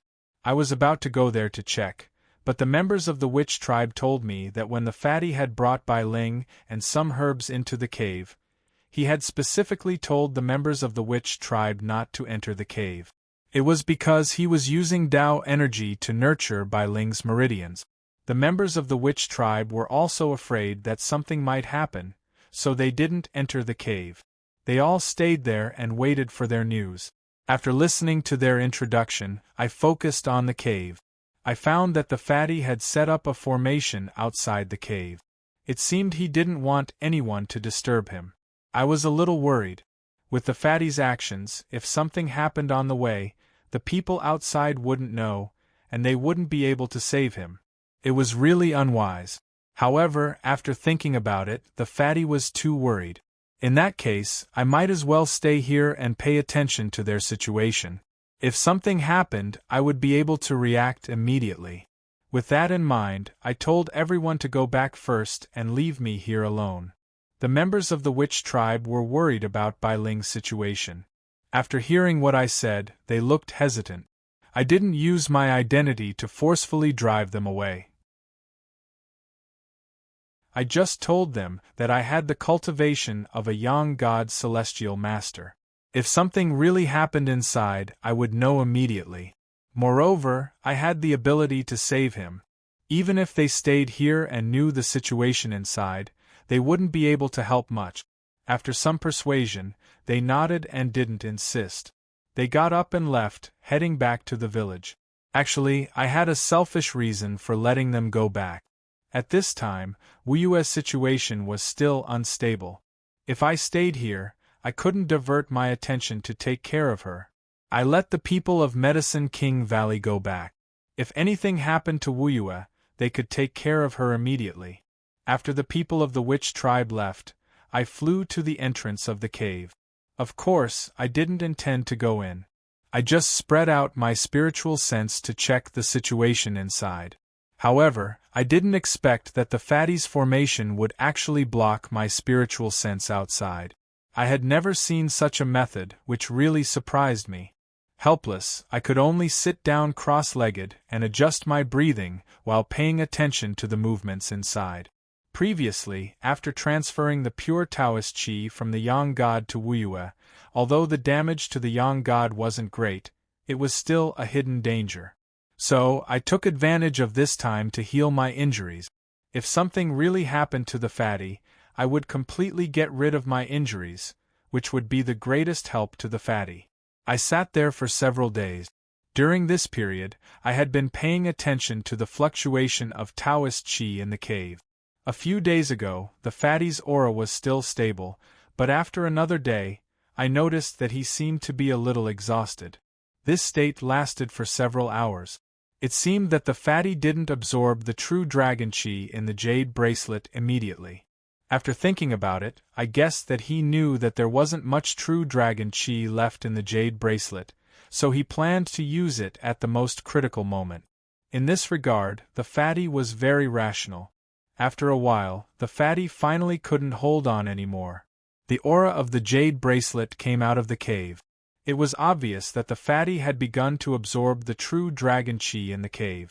With the true dragon Qi in the jade bracelet, the fatty's aura stabilized a lot and returned to a calm state. Unknowingly, several days had passed. Previously, the doctor of the Medicine King Valley had said that if everything went well, Bai Ling's condition would stabilize in half a month. But now, half a month had passed, and the fatty and Bai Ling still hadn't appeared. I was a little worried. Fortunately, the fatty's aura was still coming from the cave, and it was very stable. So, I didn't act rashly and just waited anxiously. Another 2 days had passed, and there was still no news from the cave. I kept thinking that something had happened. As I was anxious, I took out the sound-transmitting talisman and sent the fatty a message. However, after sending the message for a long time, there was still no response. This made me even more anxious. But then, I thought that half a month had just passed, and it was a critical moment. Perhaps the fatty didn't have time to deal with it. While I was thinking, the formation at the entrance of the cave suddenly disappeared. When I saw that, I was overjoyed. It was obvious that the fatty had removed the formation. So, Bai Ling's matter had been settled. With that thought in mind, I flew up and landed at the entrance of the cave, waiting for the two of them to come out. Shortly after, the two of them appeared in the cave. Bai Ling was supporting the fatty, slowly walking toward the entrance of the cave. From the looks of it, the fatty had used up a lot of energy during the past few days. Anyway, I was lucky that I had given him the jade bracelet. It shouldn't be a big problem.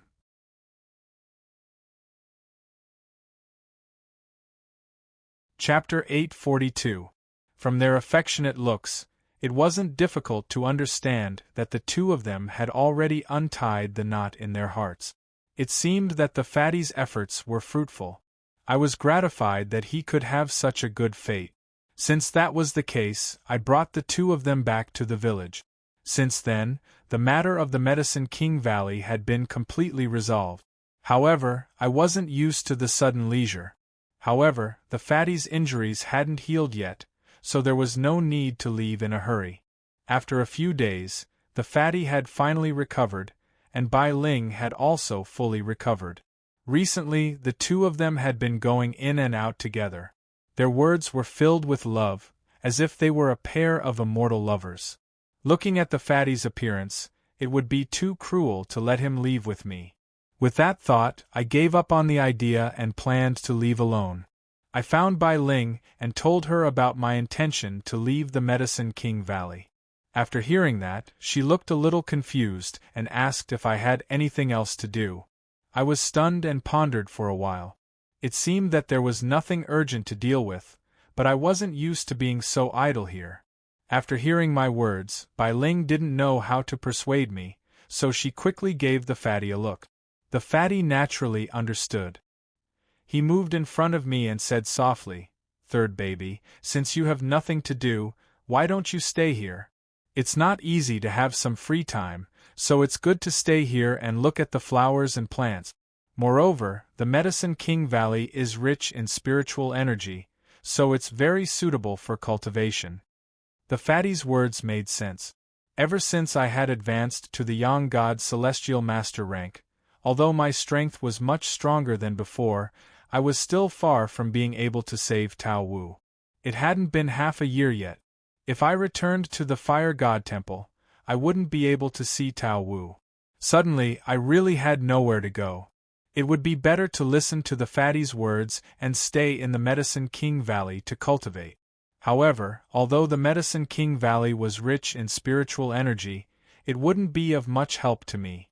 With that thought, I suddenly realized that ever since I had practiced the heaven-devouring art, I hadn't read the death scripture for a long time. It was rare for me to have such free time, so I had enough time to learn a new cultivation technique. With that thought, I agreed to the fatty's request. Seeing that I had agreed to stay in the Medicine King Valley, the two of them were quite happy. They told me that if I needed anything. After chatting for a while, I didn't disturb the two of them. I planned to find a secluded place to practice my new cultivation technique. Eventually, I decided to go to the cave where Bai Ling had been treating his wounds. That place was a little remote, and unless there was something important, the people of Medicine King Valley would not go there to disturb them. Having made up his mind, he didn't waste any more time and directly flew toward the colonel. 15 minutes later, I landed in the middle of the cave.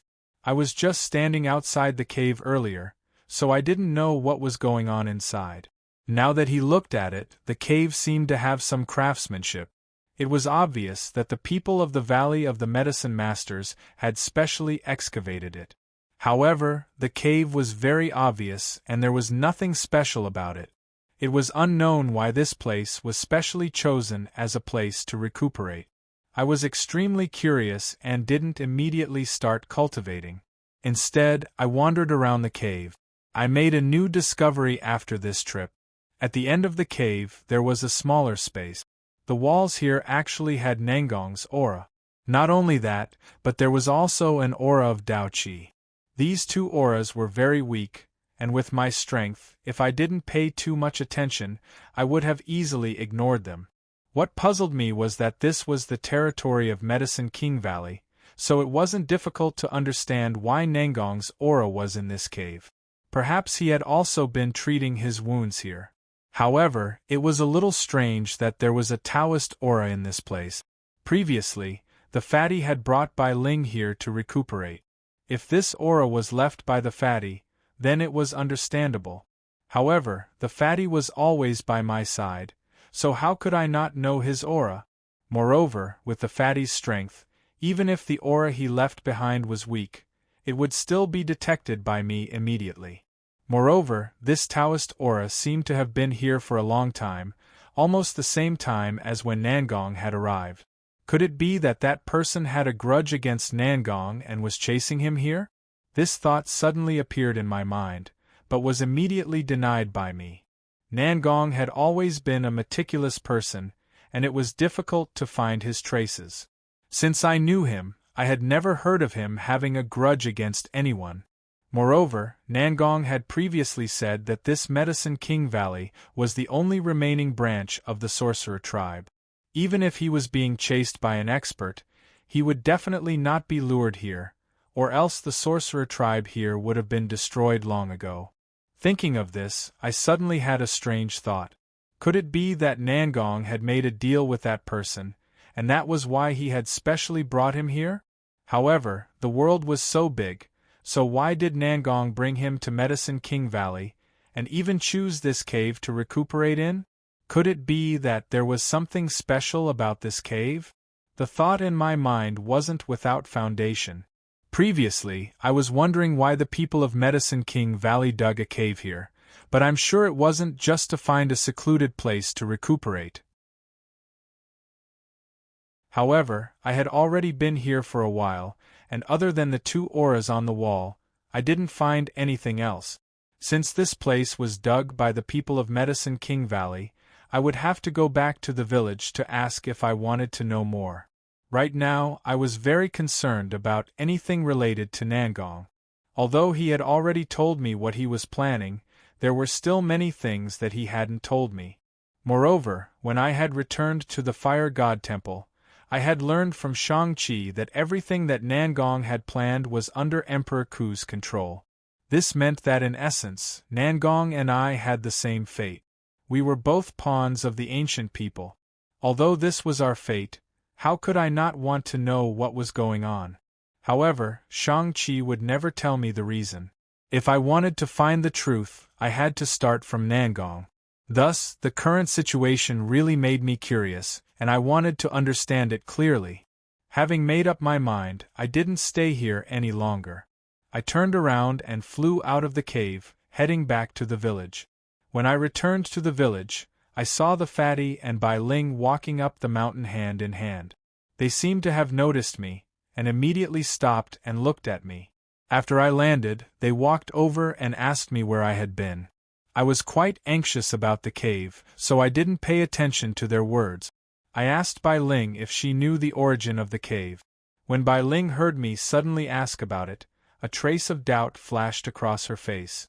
However, she might have seen my anxious expression, so she didn't say much and immediately told me that the cave had been there for thousands of years. According to the elders, it was the tribe leader who gave the order to dig a cave there, but no one mentioned why. Naturally, she wouldn't hide anything from me. However, the more she did this, the more I felt that the cave was strange. Thinking about this, I probed her and asked if she had noticed anything unusual about the cave.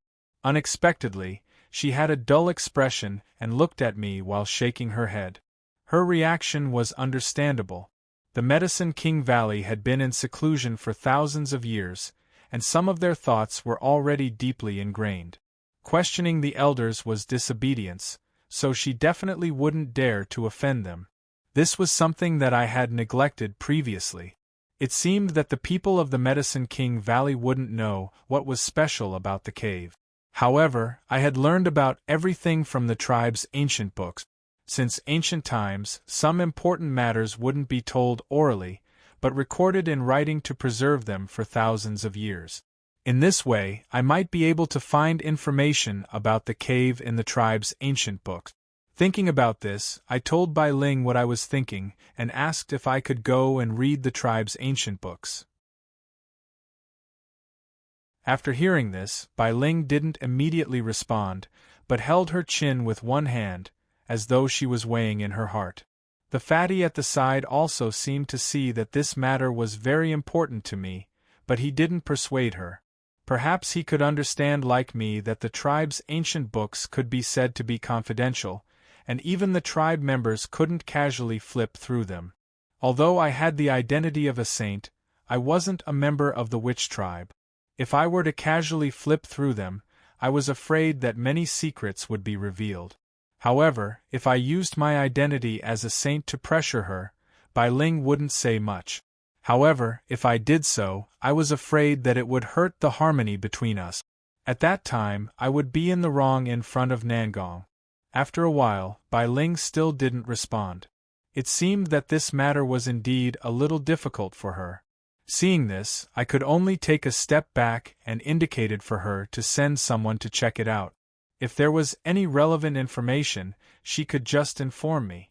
Seeing this, Bai Ling's body relaxed and she quickly agreed.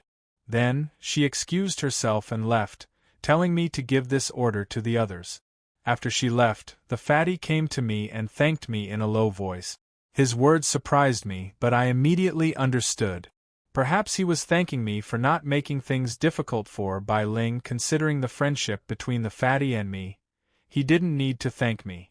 But now, he was treating me like an outsider. It seemed he really cared about Bai Ling. I didn't reply to him. I was afraid that Bai Ling wouldn't come back for a while. I wanted to take this chance to have a good chat with the fatty. The fatty seemed to know what I was thinking. He took me to stroll around. On the way, I asked the fatty, "What do you plan to do next?" Of course, it was just a casual chat. What I meant was that the fatty should quickly give Bai Ling a status. The fatty had suffered a lot while staying with me. Moreover, he was about the same age as me. I had been married for many years, but he still hadn't gotten married yet. Now that he and Bai Ling were in love with each other, it was a good opportunity. The sooner they got married, the sooner Uncle Lin could enjoy his family. Apart from that, I had another consideration. The fatty and Bai Ling were the masters of the divine tools. Once the time was right, they would gather outside the mountain and sea realm. As soon as the mountain and sea realm opened, the human and monster races would clash again. At that time, it would be a reign of terror. Everyone would be in danger. I didn't want them to regret it. The fatty seemed to understand my intention. He told me that he had an idea. He planned to go back to his hometown and bring Uncle Lin to the Medicine King Valley. His family would live there. Seeing the fatty look forward to his future life, I didn't have the heart to tell him about my worries.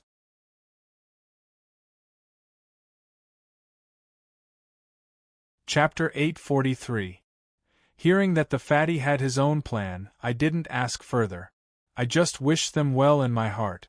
After talking about this, we chatted for a while. The fatty asked me why I was in such a hurry. Did something happen in the cave? I didn't hide it from the fatty and told him what I had found in the cave. However, I didn't mention my previous speculation. I just said that I was curious about it.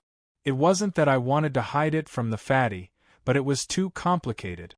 It wasn't something that could be explained in a short time. When the fatty heard my words, he frowned slightly, as if he couldn't understand.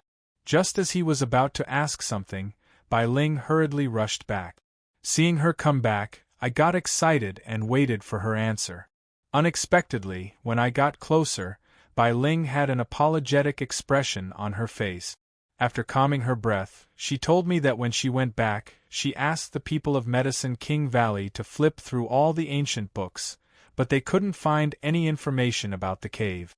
The ancient books of the witch tribe didn't record it either. Even if I wanted to find more clues, I wouldn't know where to start. However, I wasn't discouraged. The deeper it was hidden, the more it proved that there was something fishy about the cave. At this time, Bai Ling asked me, "Why are you suddenly interested in that cave?" I had already told the fatty about this, so there was no reason for me to hide it from Bai Ling. I immediately repeated what I had just said. After listening to me, Bai Ling frowned and shook her head. "I often go to that cave. A few days ago, I was healing there, but I didn't find anything." It was normal that she couldn't find anything, but it would be strange if she could. Those two auras were extremely weak, and they were very old. Even I had almost missed them. With Bai Ling's cultivation, it was impossible for her to find them. After carefully explaining it to her, Bai Ling nodded to show that she understood. Then, she asked me, "Can we go together to check?" As Bai Ling was from the Medicine King Valley, she might be able to find something that I hadn't noticed before. I thought for a while and nodded. Then, I brought the two of them to the cave. When we reached the cave, we walked into the narrow space. I pointed at the place where I had sensed the aura for them to see. However, even though they were right in front of us, they still couldn't sense anything even after sensing for a while. I had already expected this, so I wasn't surprised. With their cultivation, it was indeed difficult for them to sense it. Since I couldn't find anything, Bai Ling naturally couldn't make any suggestions. My previous plan had failed. The three of them discussed for a while more, but they still couldn't come up with any valuable clues, so they could only give up and ask Nangong later. After temporarily putting this matter aside, I asked the fatty and Bai Ling to leave. I stayed here and prepared to cultivate. There were many cultivation techniques in the death scripture, and they were extremely powerful. Once I started cultivating, I wouldn't be able to finish in a short period of time. To prevent others from disturbing me, I used a wisp of shaman energy to seal the entrance of the cave. Only then did I choose a spot against the wall and sat down cross-legged. I took out the second volume of the death scripture from my Shangliu bag and casually flipped through it. The sky-swallowing incantation I learned previously was a cultivation method of the seal realm. Now that I have advanced to the yang spirit stage, I naturally need to practice a cultivation method of a higher realm. Thus, I skipped the part about the seal realm and started reading from the back. While reading, I thought of the sky-swallowing incantation. This cultivation method could only be used to devour the power of those whose realm was lower than mine. In the path of cultivation, endlessly increasing one's power wasn't a shortcut to increasing one's realm. In fact, if one's power increased too quickly, their state of mind wouldn't be able to keep up. It would be easy for them to go berserk and fall into a dangerous situation. From this point of view, the sky-swallowing incantation was of little value. However, if one didn't look at the situation of the battle and only analyzed its original effect, the sky-swallowing incantation was extremely overbearing. Not to mention ordinary power, I had even swallowed the enormous Tai Sui in the Jade Buddha Temple. Without this cultivation method, I was afraid that it would have been impossible to accomplish. Speaking of this, I suddenly had doubts. When I swallowed the Tai Sui, the death scripture happened to have such a limited cultivation method. Wasn't this too much of a coincidence? After thinking about it carefully, this matter wasn't normal. It wasn't as simple as a coincidence. It seemed that my previous guess that the death scripture was related to Emperor Ku's scheme wasn't baseless. There were already too many conspiracies surrounding me. Discovering a few more wouldn't change anything. Thus, after some thought, I threw it to the back of my mind and didn't think too much about it. I devoted myself to cultivation. After searching through the death scripture, I quickly found an interesting cultivation method. This cultivation method was rather familiar. It was somewhat similar to the unique cultivation method of the Fox clan that I had seen in the Green Hill country. According to the records, this was a method of transforming Taoist qi into form. As long as one meditated, the Taoist qi in one's body could transform into whatever one wanted and then leave the body. Simply put, it was to condense the Taoist qi in one's body and use it as a weapon. The Taoist qi leaving the body was very common. I was already familiar with it when I was in the Earthmaster realm. As for transforming Taoist qi into form, I had also experimented with it and used it many times against enemies. However, in reality, the transformation I used was just an imitation. For example, condensing Taoist qi into a long saber and using it to slash at the enemy. However, in reality, it was only condensing Taoist qi into the shape of a long saber and not actually transforming it into a long saber. The transformation method recorded in the death scripture could allow Taoist qi to leave the body and condense it into a real entity. Through the combination of visualization techniques, it could be transformed into an object of one's own imagination and used against the enemy. The power was quite astonishing. After carefully reading through it, I had a slight understanding. I adjusted my aura and began to practice according to the steps above. This method could only be practiced by the Yang God Celestial Master and could only be used in conjunction with the Yang God. Thus, I followed the description and extracted the Taoist qi from the heavenly veins. After circulating it several times in my body, I sent it to the Life Palace where the Yang God resided. Through the Yang God in the Life Palace, It was compressed into a visualized form and then used by the Yang God. The Yang God and the cultivator's life were one. After the Yang God was used, the cultivator could also use it and send it to the outside world to fight against the enemy. This method didn't seem difficult, but it was very dependent on the control of the Yang God. It hadn't been long since I had advanced to the Yang God level, and I had only used the Yang God to fight twice. I wasn't very proficient in controlling the Yang God, so it was quite difficult to practice this method. Every time the Taoist Qi entered the life palace, the process of using the Yang God to compress it into shape was very difficult. I tried many times, but it ended in failure. In the end, I tried to forcibly control the Yang God, but I still failed and almost hurt it. After trying several times, the abundant Taoist Qi in my body had been consumed by more than half. I had no choice but to temporarily stop practicing this method.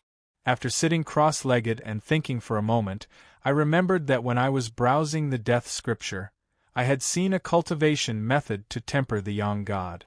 Every time I failed before, it was because I couldn't control the Yang God well. If I practiced this method to temper the Yang God first, I should be able to get twice the result with half the effort later. After thinking it through, I temporarily put aside the method to transform the Taoist Qi into shape and began to study this method to temper the Yang God. This method directly affected the Yang God, so it seemed quite dangerous. It mentioned that during the tempering process, one needed to transfer all the blood essence in the body to the life palace and fuse with the Yang God. After the Yang God absorbed the blood essence, the mind could become one. Blood essence was the foundation of the body. Losing a drop meant that one's cultivation and lifespan would be reduced. In this sense, this method was really frightening. Moreover, there were only a few specific descriptions, and they weren't very clear. If it weren't for the method recorded in the death scripture, I probably wouldn't have tried it. After studying it, I let out a long breath and threw away all distracting thoughts. I calmed my breath and prepared to use this method to temper the Yang God. There were only 10 drops of blood essence in the human body. Essence was the Yang of Yin, and blood was the Yang of Yin. They came from the same source. I closed my eyes and forced a drop of blood essence to float outside the meridian of the heavens. I didn't expect that forcing the blood essence to the meridian of the heavens would be much more difficult than forcing it out of the body. I couldn't figure out the reason for this at the moment. After I forced out all the blood essence, I felt weak all over and couldn't continue the next step. As such, I didn't rush to force the blood essence into the life palace. Instead, I quickly adjusted my breathing to adapt to this feeling. I didn't know how many days had passed before this feeling of weakness completely disappeared. After my body's condition returned to normal, I didn't delay any longer. I mobilized the Tao energy in the meridian of the heavens and wrapped the drops of blood essence floating outside the meridian of the heavens. Once everything was ready, I forced the blood essence, which was wrapped in Tao Qi, into my life palace. However, before I could do anything, I felt a swelling pain in my head, as if it was about to explode. Every nerve in my body felt an intense pain. If it was physical pain, I could endure it for a while, but the pain in my nerves was really hard to resist. At the same time, I noticed that as soon as the blood essence reached the life palace, it quickly revolved around the Yang God. As it spun faster and faster, the pain in my nerves became more intense. I hugged my head and fell to the ground. My body convulsed rapidly, and I was sweating profusely. I knew that the pain would last for a while, and would only get stronger. However, I didn't have any strength in my body at the moment. My mind was blank except for the pain. I had no way to deal with it. I had no choice but to recall many things in the past to distract myself. After an unknown period of time, the tingling sensation in his head suddenly disappeared. However, my body was also very empty at the moment. I didn't have the strength to sit up and could only lie on the ground, panting. After several hours, her soft body finally regained some strength. I relied on this strength to support myself and slowly mobilized the Tao energy in the meridian of the heavens to my whole body. After the Tao energy had circulated a few times, my body finally returned to normal.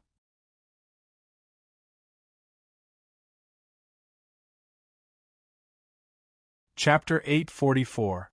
In the Life Palace, the blood essence that had been flying around the Yang spirit had disappeared, but there was a change in the Yang spirit. The Yang spirit, which originally looked like Tai Sui, had changed its appearance, but I couldn't see any clues at the moment. After thinking about it carefully, it might be related to the blood essence. Thinking of this, I didn't worry about it anymore, but tried to control the Yang spirit in the Life Palace.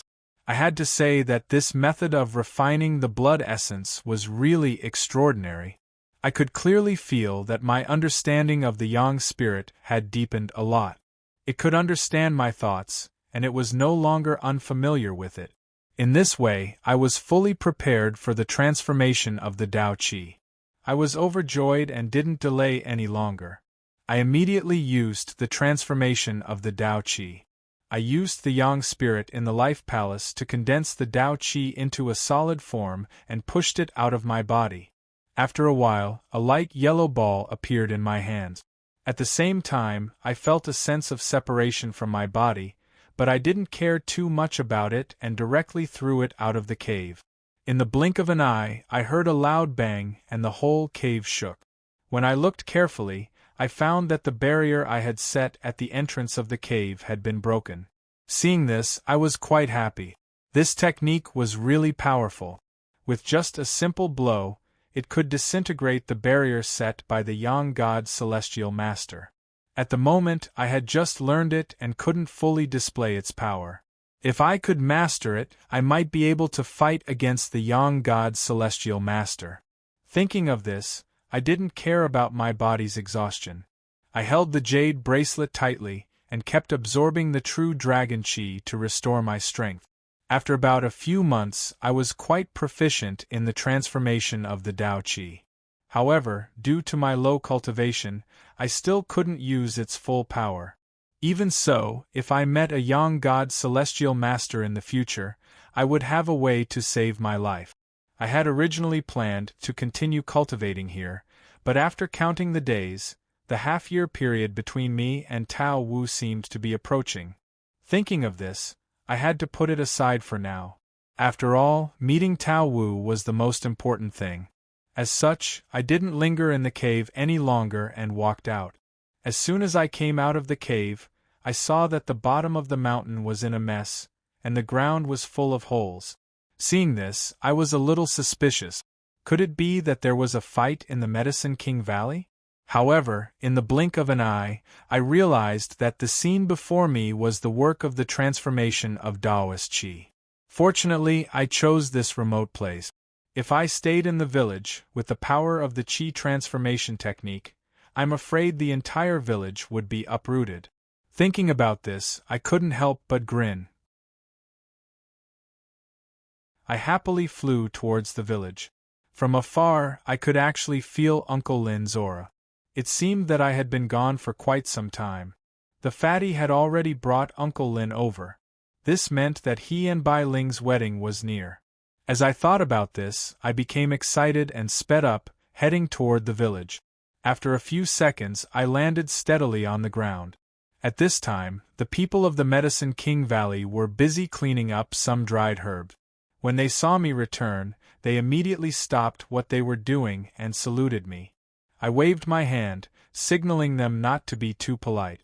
Then, I ignored them and followed Uncle Lin's aura. When I found Uncle Lin, he was chatting with Fatty and Bai Ling. When they saw me, they all looked happy and gestured for me to take a seat. My sudden arrival interrupted their conversation, so they didn't mention it again. Instead, it became a time for me and Uncle Lin to reminisce. Although he was the successor of the Nine Cauldrons clan, he was essentially my elder. Moreover, I carried the hopes of the Nine Cauldrons clan. When he looked at me, his eyes were filled with gratitude. However, after chatting for a while, he didn't ask any more questions. Instead, it was the fatty who took over the conversation. He mentioned that he had suddenly heard an earth-shattering sound from the cave and had gone to check it out. Unexpectedly, condensed Taoist qi flew out from the cave from time to time, smashing into the ground and causing it to sink. He was rather curious, but he didn't dare to go in and disturb me. He could only stand outside and watch for a while before leaving. Seeing that I had returned, he thought of this matter again and asked me what cultivation technique I had learned. This cultivation technique was recorded in the death scripture and was rather mysterious. However, since everyone in front of me was my own people, I didn't have to deliberately hide it. Thinking about this, I told the fatty about it, but I didn't mention the death scripture. After listening to me, he suddenly realized that my cultivation speed was truly astonishing. I was afraid that he wouldn't be able to catch up to me. I knew that the fatty was just joking, so I didn't take it to heart. Instead, I teased him a bit and asked if he had something good to do. When he heard this, he couldn't restrain the joy on his face. He nodded repeatedly and told me that he had indeed planned to do so, and that he had been discussing it just now. As he spoke, the usually stern Uncle Lin also smiled. However, after a moment, he stood up and motioned for me to go out. I knew that he had many questions to ask me, so I followed him out. After a few steps, Uncle Lin went straight to the point and asked me if I knew anything about the mountain and sea realm. Seeing that he was asking, I didn't hide anything. I told him that I had already learned about it from Nangong.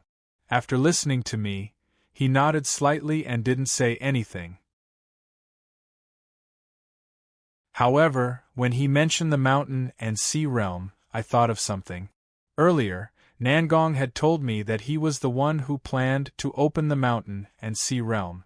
However, although the 9 Cauldron clans had the same goal as Nangong, they didn't have much of a connection other than the fact that they were both shamans. Why would something like this happen?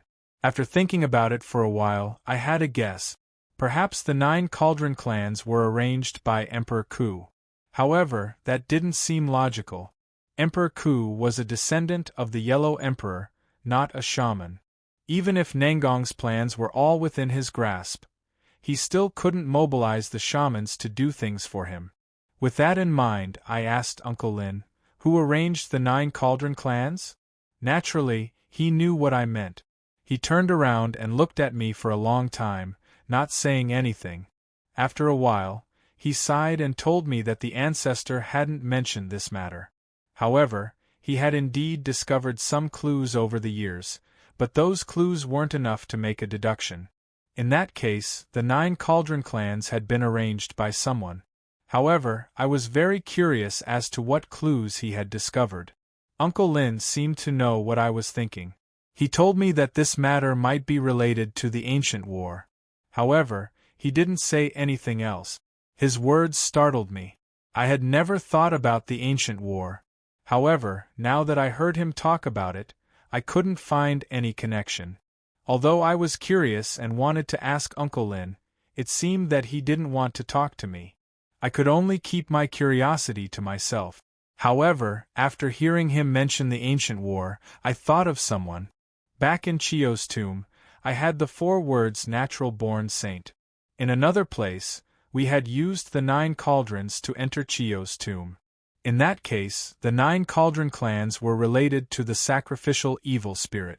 If there was anyone who could explain this in detail, it would have to be the sacrificial evil spirit.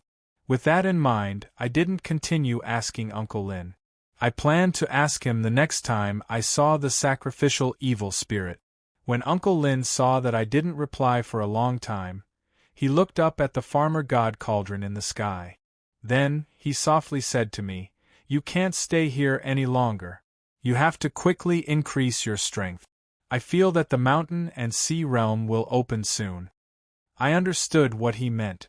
However, with my current cultivation base as a young god celestial master, was it still not enough to open the mountain and sea realm? Hearing my question, Uncle Lin shook his head. "That's not the case. It's just that after the mountain and sea realm opens, there will be many things waiting for you to do.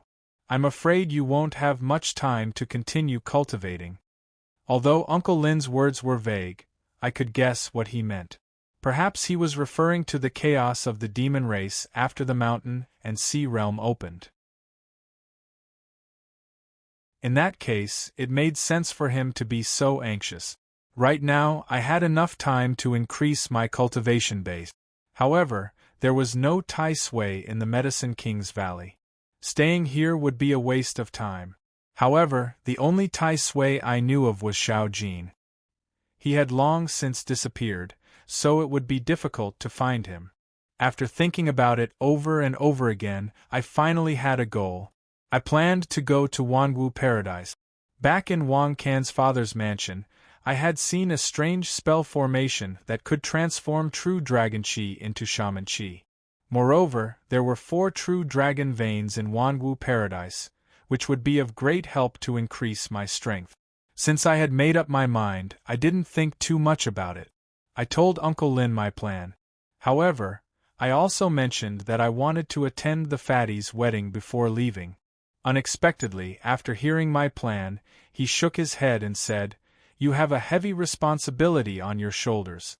This is a critical moment, so you can't waste time. You also know that many times we don't have a choice. I think Xiao Hu will understand you." At this time, Uncle Lin's tone was that of an elder, as if he was trying to persuade me. I knew that they had high hopes for me, and I couldn't let them down. As such, I didn't insist. I planned to have a few words with the fatty, then leave. Uncle Lin didn't object to this. After a while, I found the fatty and the young man and told them that I would be leaving the Medicine King's Valley immediately. After hearing my words, the 2 of them were surprised and asked, "Why?" I glanced at the fatty. I didn't know if I should tell him the secret. After thinking about it for a while, I told him that the 6-month period between me and Lao Ai was up, so I needed to go back immediately. Bai Ling seemed to have noticed my actions, and her eyes were filled with thoughts. Perhaps she had also learned about the mountain and sea realm from Nangong, so she didn't try to persuade me to stay. Although the fatty still felt a little regretful, he didn't say anything else. He just asked me to come back as soon as possible to attend his wedding. Of course, I wouldn't refuse his request, so I agreed. After saying goodbye to the 2 of them, I went to Wu Yu's room and told him that I would be leaving soon. I also told them to stay here. After hearing my words, the 2 of them had some doubts. However, they also knew that they couldn't help me in any way, so they nodded and told me to take care of myself. You're tuning in to the Phoenix Knights YouTube channel. Don't forget to subscribe and join us on this journey to catch the most captivating stories.